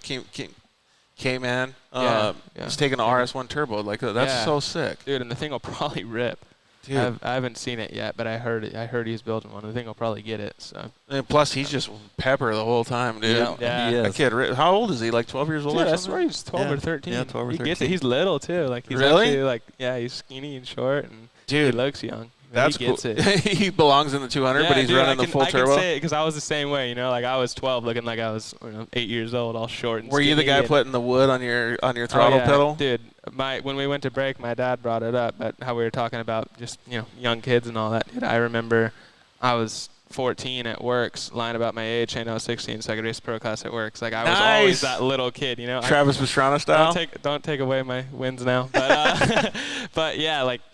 Yeah, you do. I mean, he was 16 for 3 years. Yeah, exactly. Yeah, I was, dude. I was every year. I was 16, and yeah. There's always that dude in the Super Mini class that was always 16. You're like, how are you 16? It's been like you already graduated high school. I feel like it helped me progress so much. Like I went out there and got my butt kicked for a little bit, but dude, I drove right behind the guys that were doing it the right way, so I saw it, and I think that's something that like Kanan, being 12 or 13, being a small kid, being out there with all the pros that are doing it the right way versus going out with the kids that he'd just be smashing, in the amateur class or whatever, he's not going to learn as much there, you know what I mean? So he's learning a ton, and you've seen that kid specifically progress a ton even in this year, So yeah, I think it's always cool if you can class up and get your butt kicked for a little bit. That's a good point. And actually, since he's talking about this, kind of makes me feel like, I mean, you guys have such a good relationship as like racing brothers, so to speak, and you guys have a good family atmosphere and stuff. But if you're going to pick one positive thing about Corbin that you want to talk about, like, and as a racer, let's just say, what's one of the things that he uses most of his talent to be able to go out there and succeed? Man, he's just like he's pretty level-headed. Like that's the biggest thing for being a young guy. He's super level-headed, and he's kind of hard-headed sometimes, but he will listen. If you do it in the right way, he'll listen. So he takes criticism. He'll take criticism if you deliver it the right way. He'll take it and utilize it, and you'll see him do it on the track. And we debrief basically after practice all the time, and like, hey, what are you doing here? What are you doing that? And it's been pretty cool. I mean, he's my nephew. I'm 12, I think, 12 years older than he is. But it's been pretty cool to see him do it. And man, if you look back at like photos and stuff, and the same corner, the dirt's flying up the same way. We have like super similar driving styles.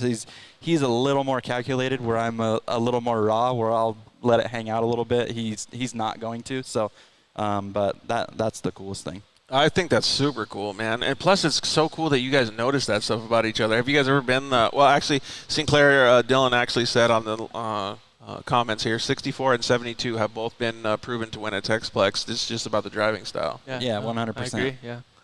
And like speaking on the adverse, like what would you say is one of the best qualities that Cody has to be able to, be part of the team and as a racer in general? Yeah, I mean, I think anytime you have a teammate, even whether it's family, not family, I think you can progress so much. Just bouncing ideas off, and like he's saying, you come off the track and you can say what we're doing here and all that. It's so valuable, and we're so close. I mean, the dude lived next door, so like we talk all the time about all that, and probably taught me about everything I know about driving and racing. But I can see the things where I went off, and like he's saying, I'm more calculated and less willing to take the risk.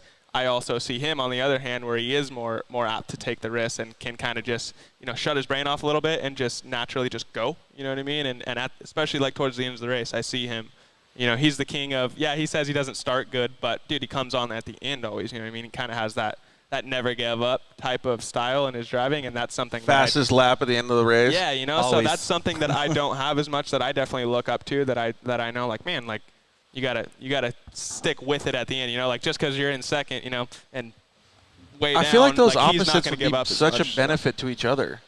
I think so, for sure. I mean, his style is gonna I'm gonna kind of learn from that, and he can learn from what I'm doing, right? You know what I mean? And I can see the wrong things you do and say, yep, I don't want to do that, and he can learn from the wrong things I'm doing and see, yep, I don't. Yeah, want to do that. and honestly, like for me, for him, it's like the patience thing, like coming through the pack. There's been multiple times where it's like I've forced the issue too quick. And if I would have just waited just a second, it would have been way better. My car would have been in better shape. Yeah. And I would have still got there. I would have just waited a second. And there's the same with him. Like, he's waited a second, and then it turned out to be worse. Like, he should have just pounced Part of right that's away. luck, though, right? For sure, 100%. There's a ton of luck in racing, but yeah, dude, I think it's just so valuable having a teammate in general. I was going to you say can that bounce exact off same of. thing. But for sure, for us, like, we're more than teammates, for sure. Like, we're family, and I mean, dude, we're less like a nephew and uncle, more like brothers. So, I mean, we see each other every day. So it's just, it is super valuable for sure. I think it's super cool because, so when we had the Yamaha program, we were, everybody's out there trying to win for themselves, right? Like, we would bring stuff to support the other racers and parts and things like that. But at the end of the day, I would get off the track and I would talk with Dustin Nelson, and I would say, what did you do here? But it's not the same as your guys' dynamic. Like, he would give me a little bit of technical advice. Yeah, for us, but that's about no it. secrets, Yeah. Right. Well, I mean, you're looking at the garage behind us. Like, our cars get prepped within 5 feet of each other. Right. So even if I wanted to not tell him that I'm doing something, he literally walks over and is like, "Hey, what is that?" You know what I mean? Or vice versa. Like, there's literally no secrets. And even like last year, I had some issues at the first few rounds, like ran real good, but had some issues at the end of the first few rounds, and then I completely flipped to like trying to get him a championship. Like it, and that's I something started doing that's testing super cool and about it too. Like, that's insane cool. Yeah. So like, and too, yeah, of course if we're sitting there both battling for the win, yeah, we're battling. Like, we want to beat each other. Don't get me wrong. I mean, dude, you should have seen it. Anyone that was at Works in 2019 saw it. I mean, we knockdown, drag out battles. Yeah, I mean, I we were just I felt battling. bad. I was about to fight my nephew in the Yeah, pits. but still, like, Really? of course That we good?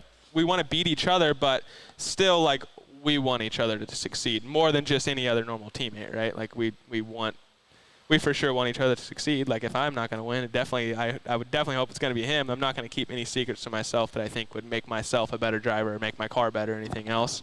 I would never keep that from him because I want him to succeed just as much as I want to succeed. So I want to know a little bit more about this way. Works. Okay, Chris. so it was 2019 at Mesquite, I think, right? It was Mesquite? Oh, yeah, that one was my fault for sure. So we went, I think the That was a 3 dumb rounds prior, or 2 rounds prior, he beat went me, at it. like, straight up. Like, he straight up beat me in the RS1 class. RDL 33 says you complete each other. Yeah. You guys are like Jerry Maguire. Who's coming with me? So yeah, we had went at it, dude. 55 minutes of just like wide open. Like they were giving fun. us pit boards, like slow down because. Was the track like? Did it lean it or give it? Yeah, it did. And like Havasu, like we stopped jumping lagoon jump, and then one of us would jump it to get in front of the other, so we kept just leapfrogging each Probably other. one of the funnest races I ever have. 2019. And then it all kind of came to a head at Mesquite, and like I ate roost for if the race is 40 or 55 minutes, I ate roost for 48 minutes. Like I was behind him just eating roost the whole time.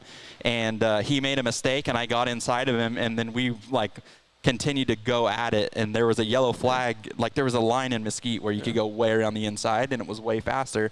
But there was yellow flags. Well, I went around the outside because they had it waving like not to go that way, and this fool just blitzes through the yellow flags and passed me. So I was pissed after. So I pulled up behind him after the checkered flag and drilled him like from behind.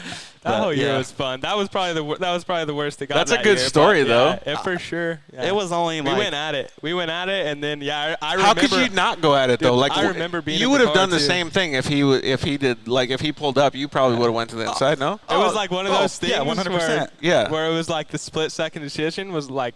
I was behind him. I remember being in the car, dude. I remember getting roost. Going through the inside line. He hops out. I'm like, why the heck is he hopping out? I pop out into this one, and then I see the yellow flag. I'm like, it's too freaking late now. Oh, he almost mowed the flagger over. You know? Like, he almost drilled the flag. I'm here now. Like at that point, like, was there any point when you were actually doing it, you're like, oh, that's the wrong move? Oh, right away.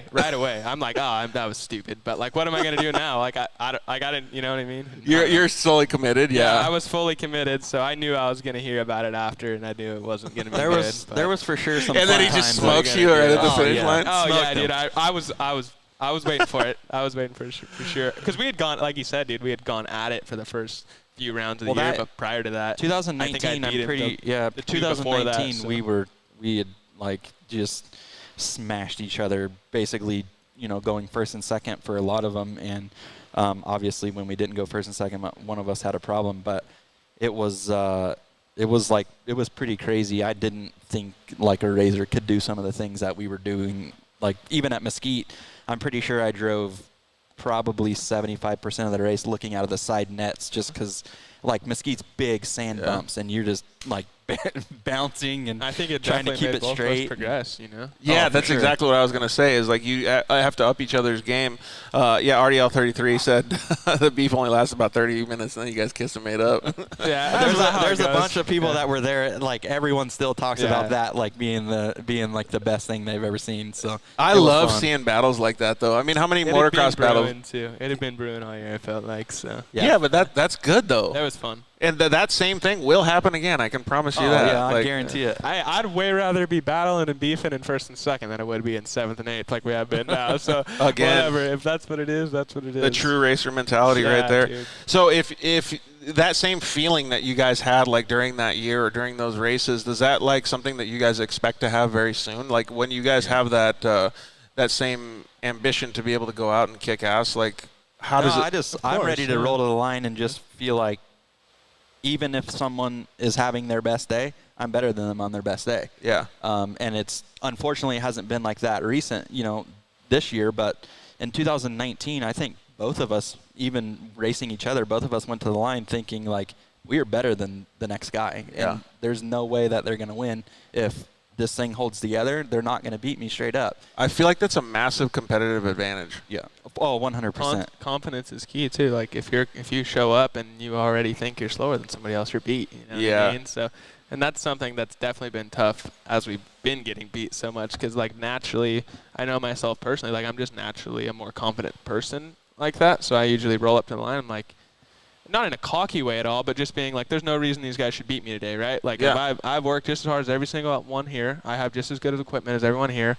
Like it comes down to me right now doing what I'm supposed to do, right? The humble winner, yeah. Yeah. So showing up now, man, it's been like, dude, like, can I even win? You know what I mean? Like that does say a lot for the industry and the sport as a whole, that you can have that much level of competition. You know what I mean? Like, not to say that 2019 wasn't the same, but it's definitely bigger now. Oh, for sure. Yeah, of course. It has been every year. Dude, that's like phenomenal. Like just being a fan, like watching that, like.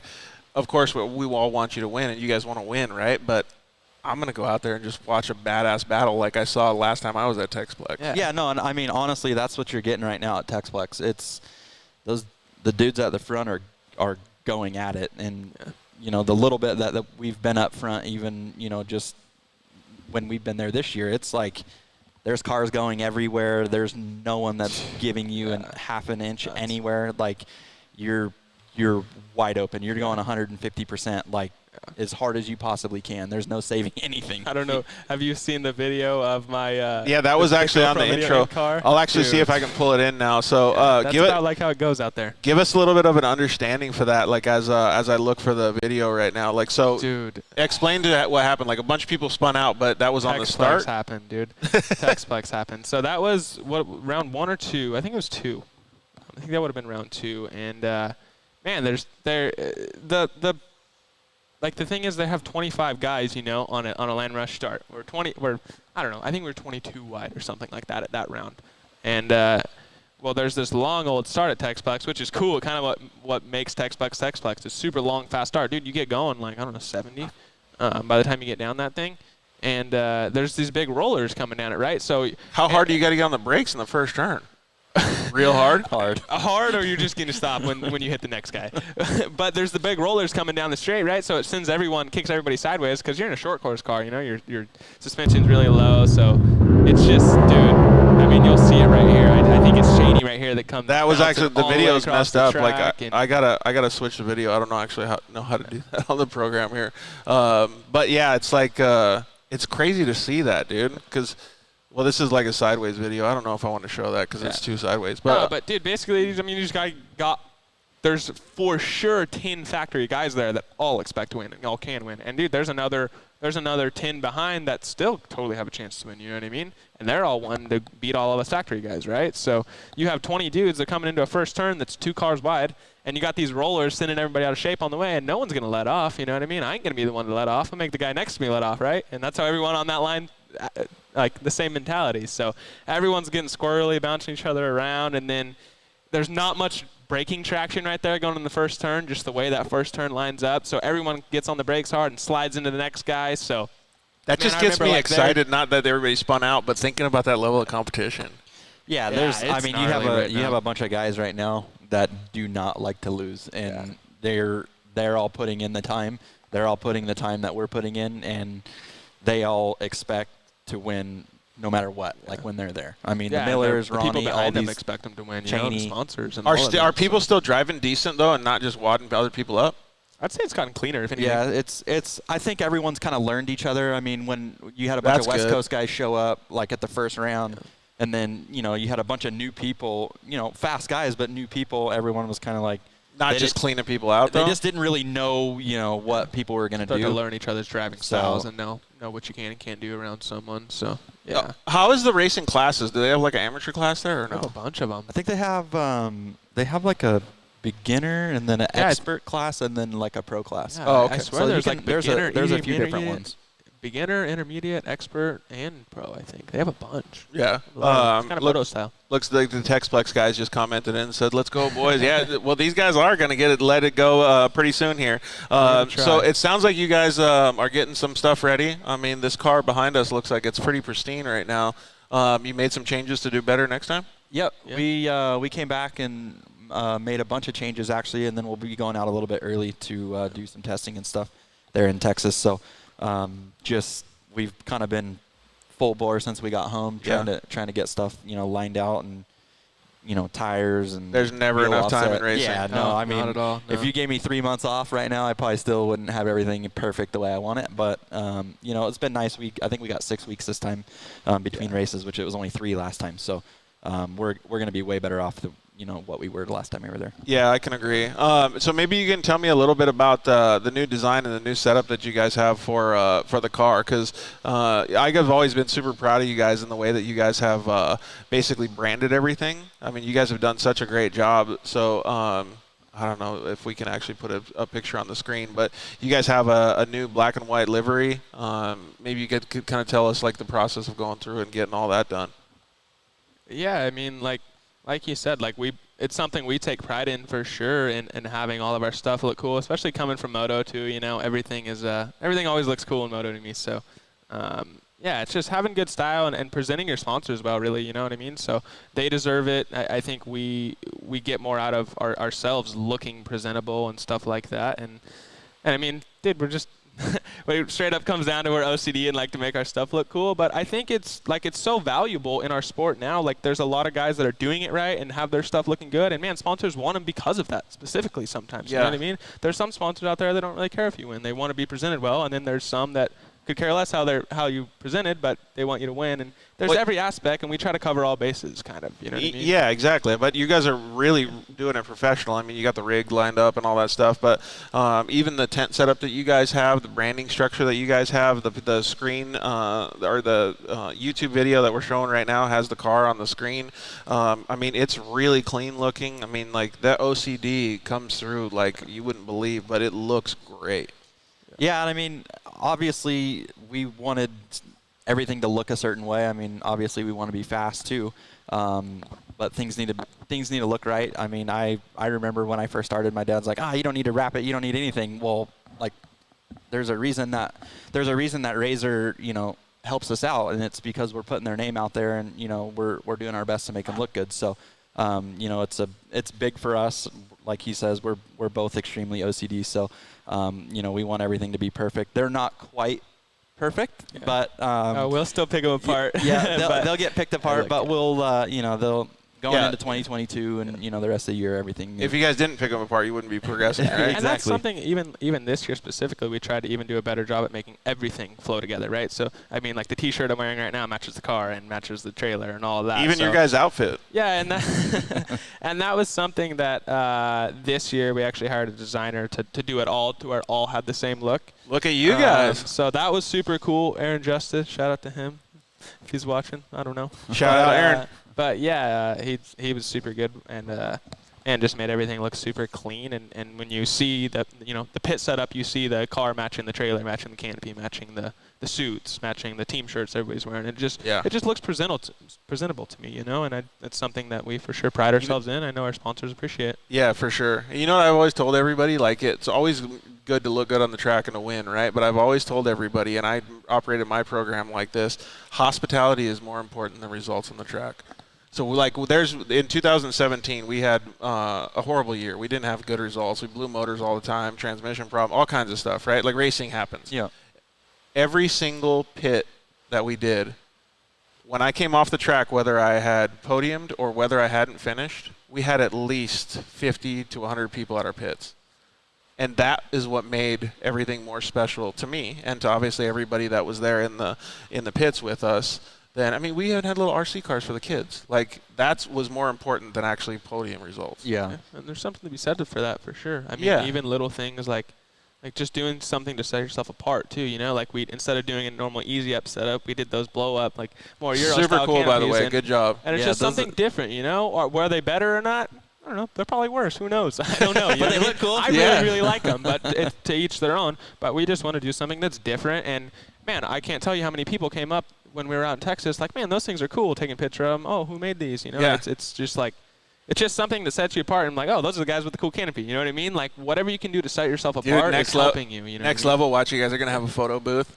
Dude, what's that one up now? Yeah. Dude. Especially when you're losing, you got to do it. It's going to be sponsored by Dirt Life. Oh, perfect. All right. There you go. All right, so Brian Atkinson commented in and said, can't wait till those cars hold together so that we can see you guys on the next. I know they're Lex now.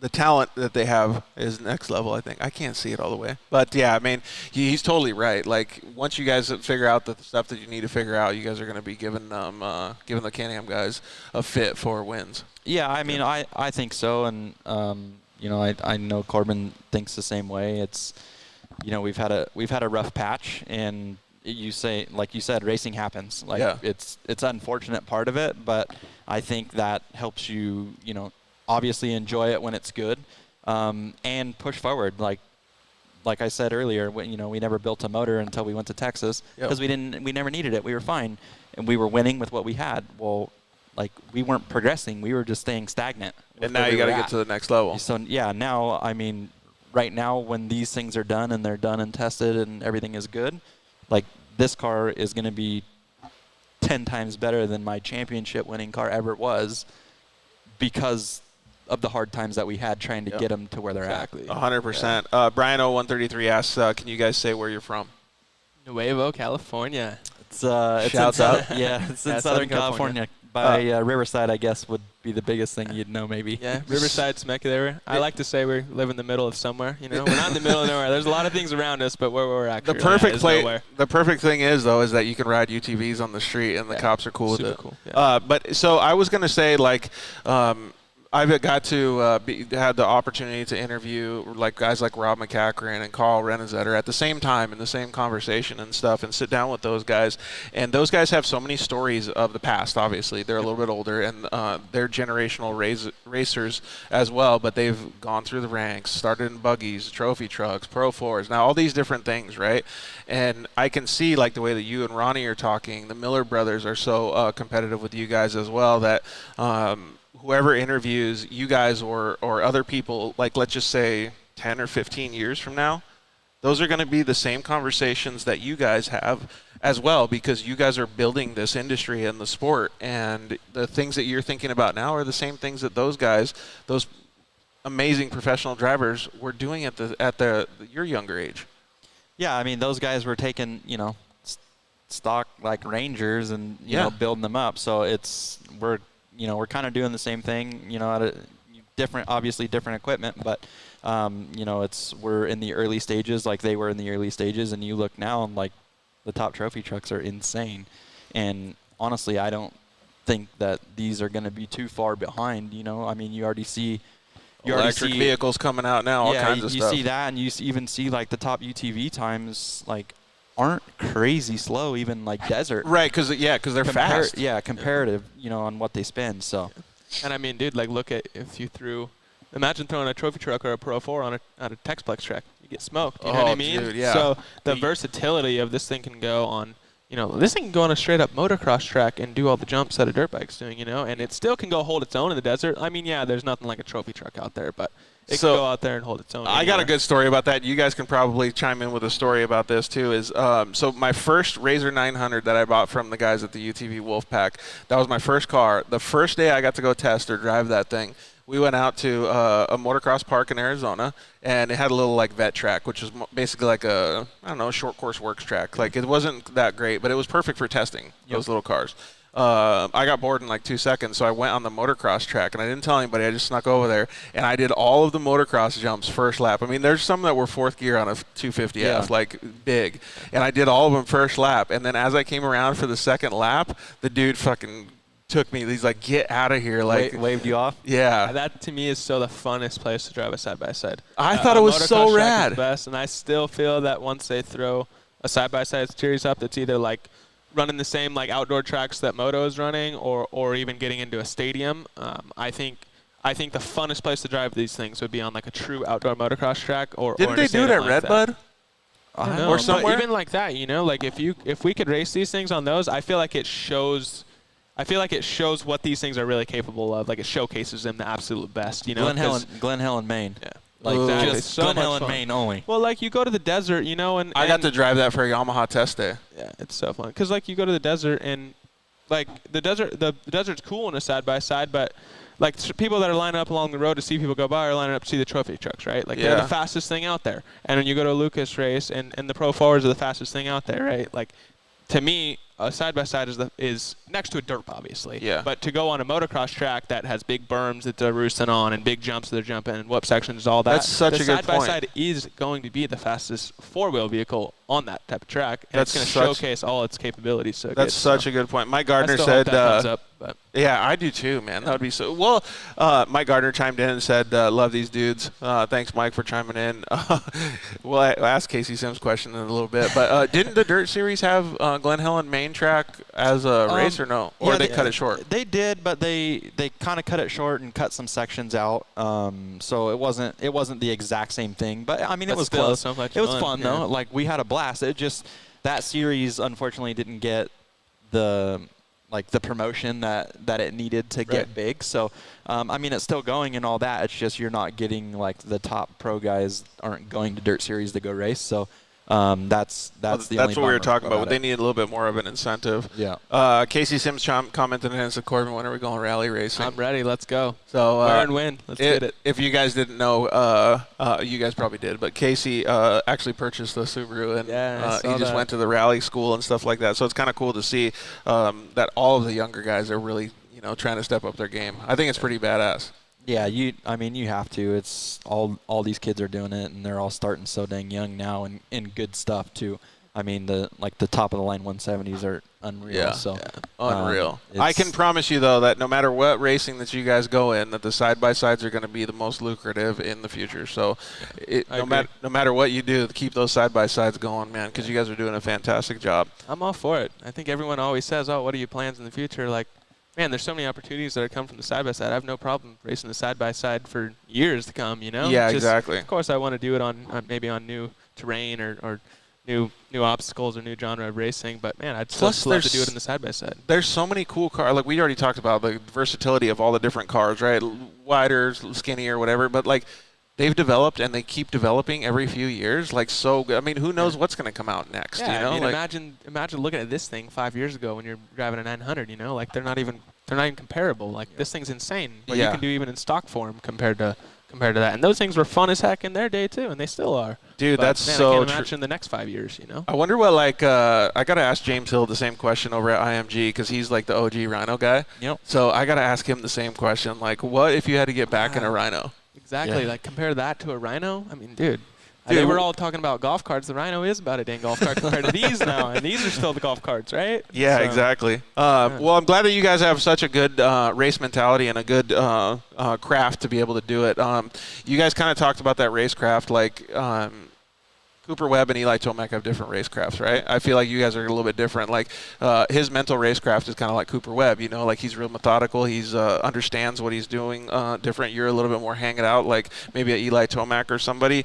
Yep. But those traits both benefit each other. I like that. Coop's my man. Coop's your guy? Vegas Coop, man, yeah.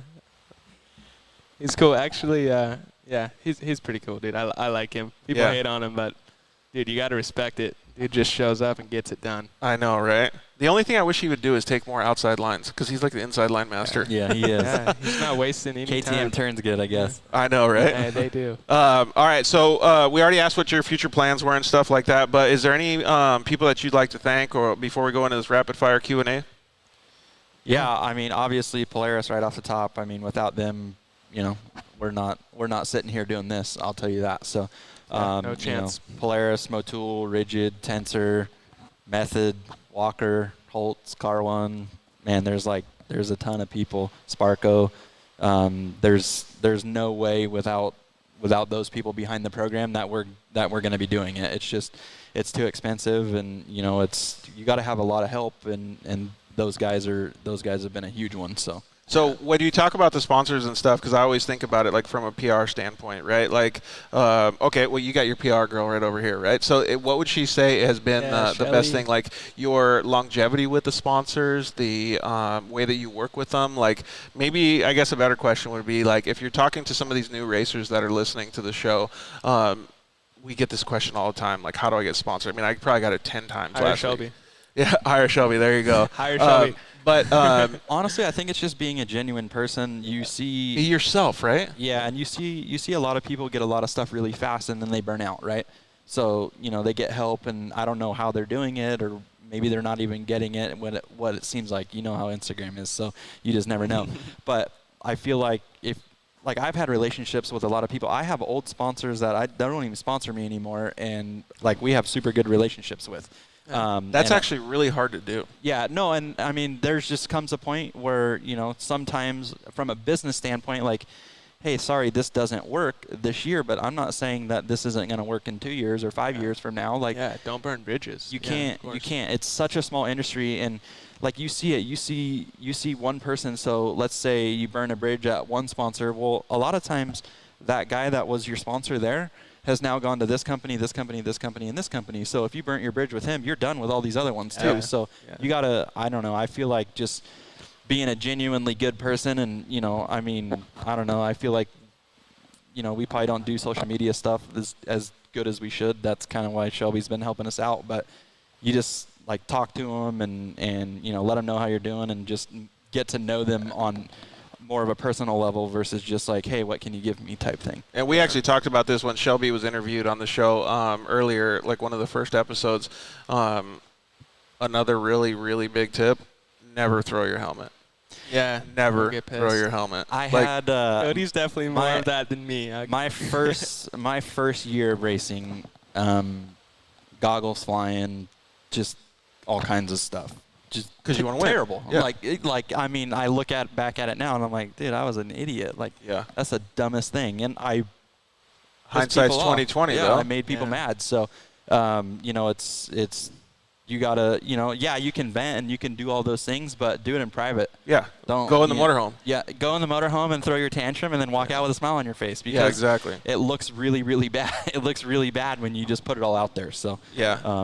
that's kind of the biggest thing that I've learned. I've been on the other side and done some stupid stuff. So And we all know that Super there's good always a camera around these days, right? yeah, there is. It is super cool that you guys operate your program like that. I think more so, like, you're talking about being a good person and being yourself, but you relate to the people, right? Like you said, you know, Motul is a sponsor of yours. Razor is a sponsor of yours. There's people behind that sponsorship, Yeah, and not that- just the company. And those Yeah. people, and like those people have families. Those people, you know, do things. They go on vacation. Like, I find a lot of people just get super upset with people when stuff doesn't happen, like right now. And Right. like, people have lives too. So 100%. you got to kind of understand. You got to kind of understand it from. I don't know. I'm probably better than that than Corbin, just because I have my own family now. So it's one of those things where I understand. I get it. Like, people will call me and I'm trying to sit down and eat dinner, and I'm, you know, they're sitting there calling me for work, and it's like,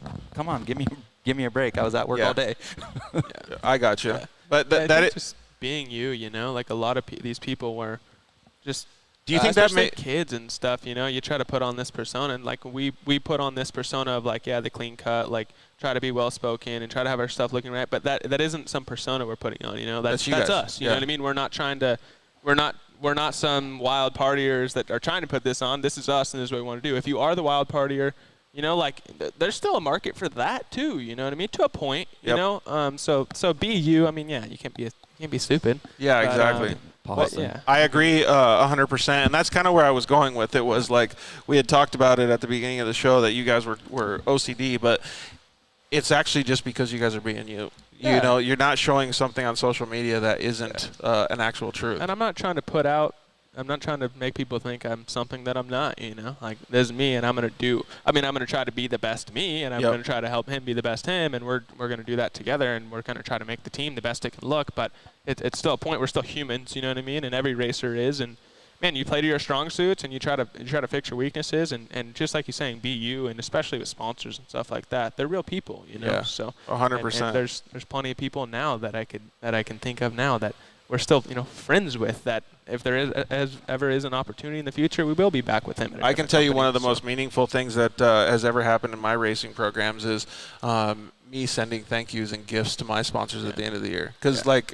they're, like you said, they are a family. Yep. Like, little things like that are so valuable, and it's something that I know for sure we're not super good about those kind of things. Like that cheese just and a little cracker thing like basket. that, yeah, like we're not that good about social media, and we can make the excuse that, oh, we're just so focused on winning races, and it's probably half valid, but you still have to be the whole package to one point, Dude, you know. So 100%. All right. Well, so the iPad's dying. We don't want to lose Instagram. So I appreciate you guys coming on. Let's go through this rapid fire Q&A. You guys ready? yeah, let's get All it. right. Hopefully you guys didn't cheat too much on these. Let's let Corbin go first here. All right. So hard shell or soft shell tacos? Soft all day.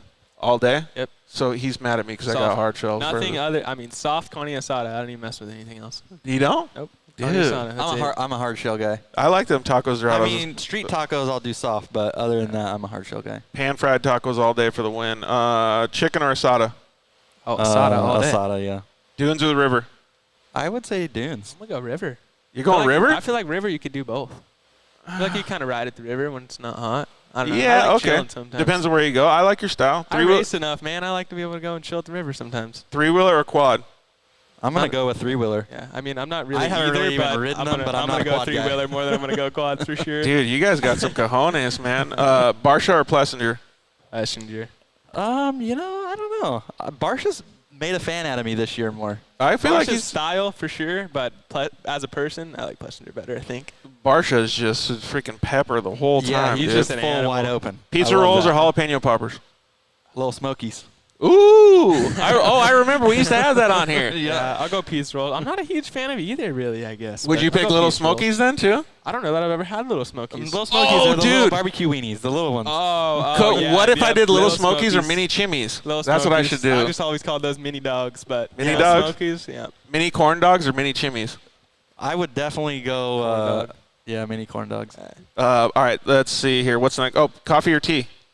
Neither. I'm going tea. I like the sweet tea count. I love sweet tea. You love you some sweet tea? Favorite movie? I don't know. I'm not a big movie guy. I really like Ford versus Ferrari and The Goonies. That's a good movie. All right, if I get two, I get Hot Rod as my funny, and like my serious is like Interstellar. Really? Some weird sci-fi drama. People have always asked me this question because they think I'm going to pick like whatever movies, but like Step Brothers or something. And I'm like, no, dude, it was like Requiem for a Dream as number one, and what's that one with? Dang it, Russell Crowe, and he was gosh, I forgot what the name is, but the brain movie where he's really smart. A Beautiful Mind. A Beautiful Mind. Yeah. Those two. Too, Requiem though, for a like, Dream and A Beautiful Mind. And then Butterfly Effect is Podium. Yeah. All right. I'm weird. Like I'm not a big movie guy, but I don't really have a favorite because I hate to like watch the same movie twice. Like if I've seen it, I've seen it. I already know what's gonna happen. Yeah, I feel you on Shelby that. makes fun of me for it, but I'm like, I've already seen it. Road Watch bike or something mountain new. bike? Mountain bike. You guys are going mountain bike all day? You don't like Road bike Mandex? is just pure suffering. Dude, it's pure suffering. You know what I was thinking the other day, though, is like that's probably why I like it so much is because I wasn't able to suffer for so long, and now I can do it. I'm like, yeah. I get it. I mean, I'd love to have one. I can't and say I've do it. ever I think ridden I a could road do it, bike, but so. Really?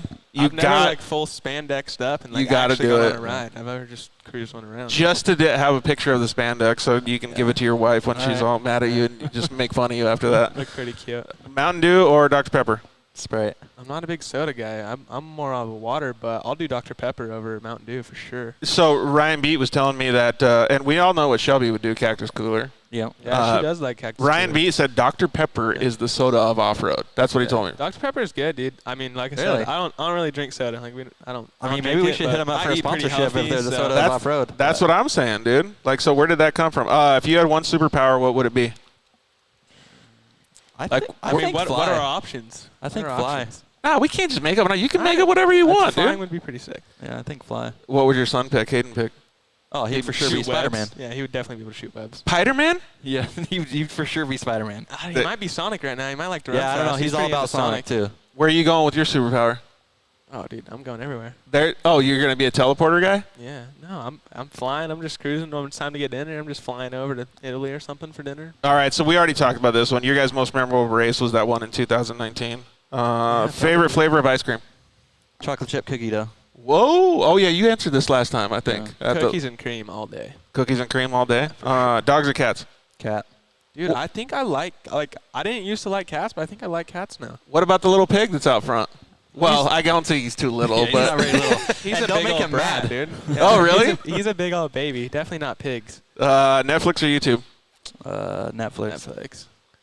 Supercross or motocross? Well, Shelby's gonna pick you. You got to tell you that you have to say YouTube next time because. Oh, okay. Yeah. YouTube, sorry. Yeah. YouTube. Supercross or motocross? I think I'm an outdoor guy. Motocross. Dude, I really appreciate outdoor so much, but the hype of Supercross, like opening ceremonies, you can't beat it. The So hype is Supercross. pretty good. I feel you. What do you guys think about 3 Anaheims this year? Going to each one of them or what? I'm I don't know going to if hit I'm going one to for all sure. three. I can but- pretty much guarantee Link's going to be at all those Link races. will just be getting it at all 3 of them for sure. I don't know. You might see him line up. Really? might be there. You He think? should. That would be pretty sick. All right, let's see here. What's the next one? What other form of racing? Oh, you guys already did that. Hot dog or hamburger? Hamburger. Hamburger all day. You could pick corn dogs and then hamburgers.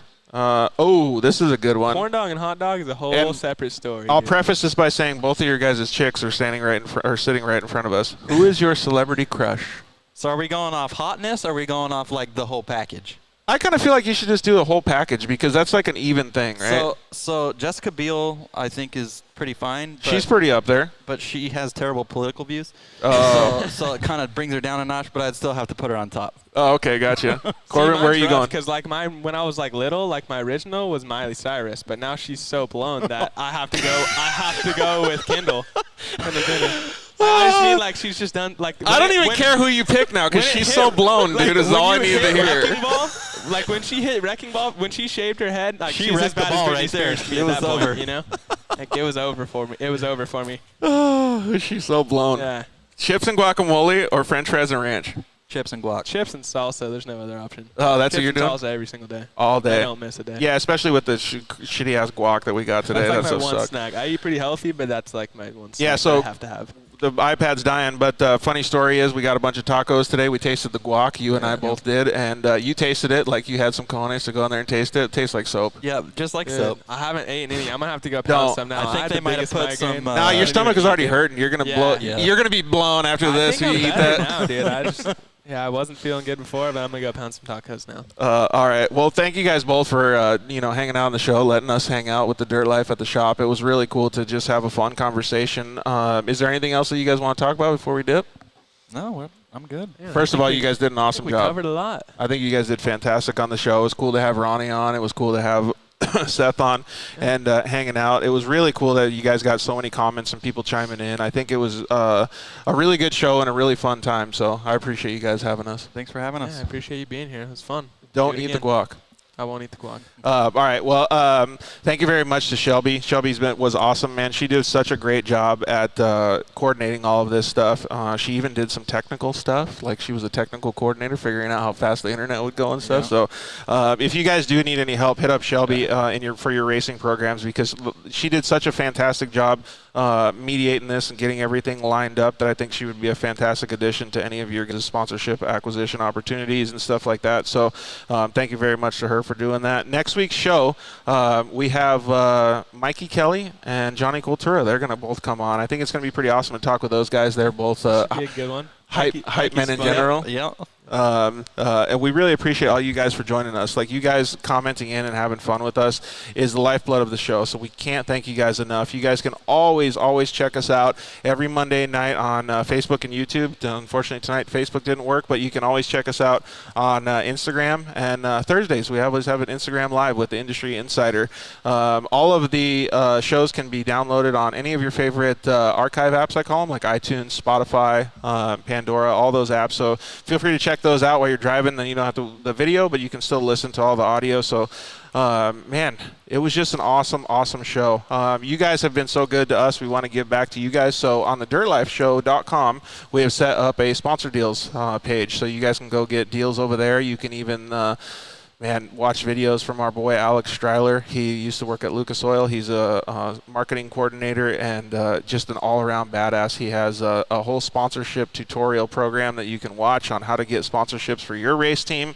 I strongly suggest that, because that's information that, well, I think everybody needs, and I wish I had when I was a little bit more green in my racing program. So, like I said, thank you guys very much for everything. You guys did a fantastic job, and we really appreciate it. Thank you to the guys at KMC Wheels for sponsoring the show. Thank you guys at EFX Tires for sponsoring the show. Guys at Shock Therapy, the guys at Zoandra Racing Products, and of course the guys at Cryo Heat and Solder Weld. We really appreciate you guys sticking with us, and man, we'll see you guys on Thursday. Have a good night. Thanks for listening to The Dirt Life Show.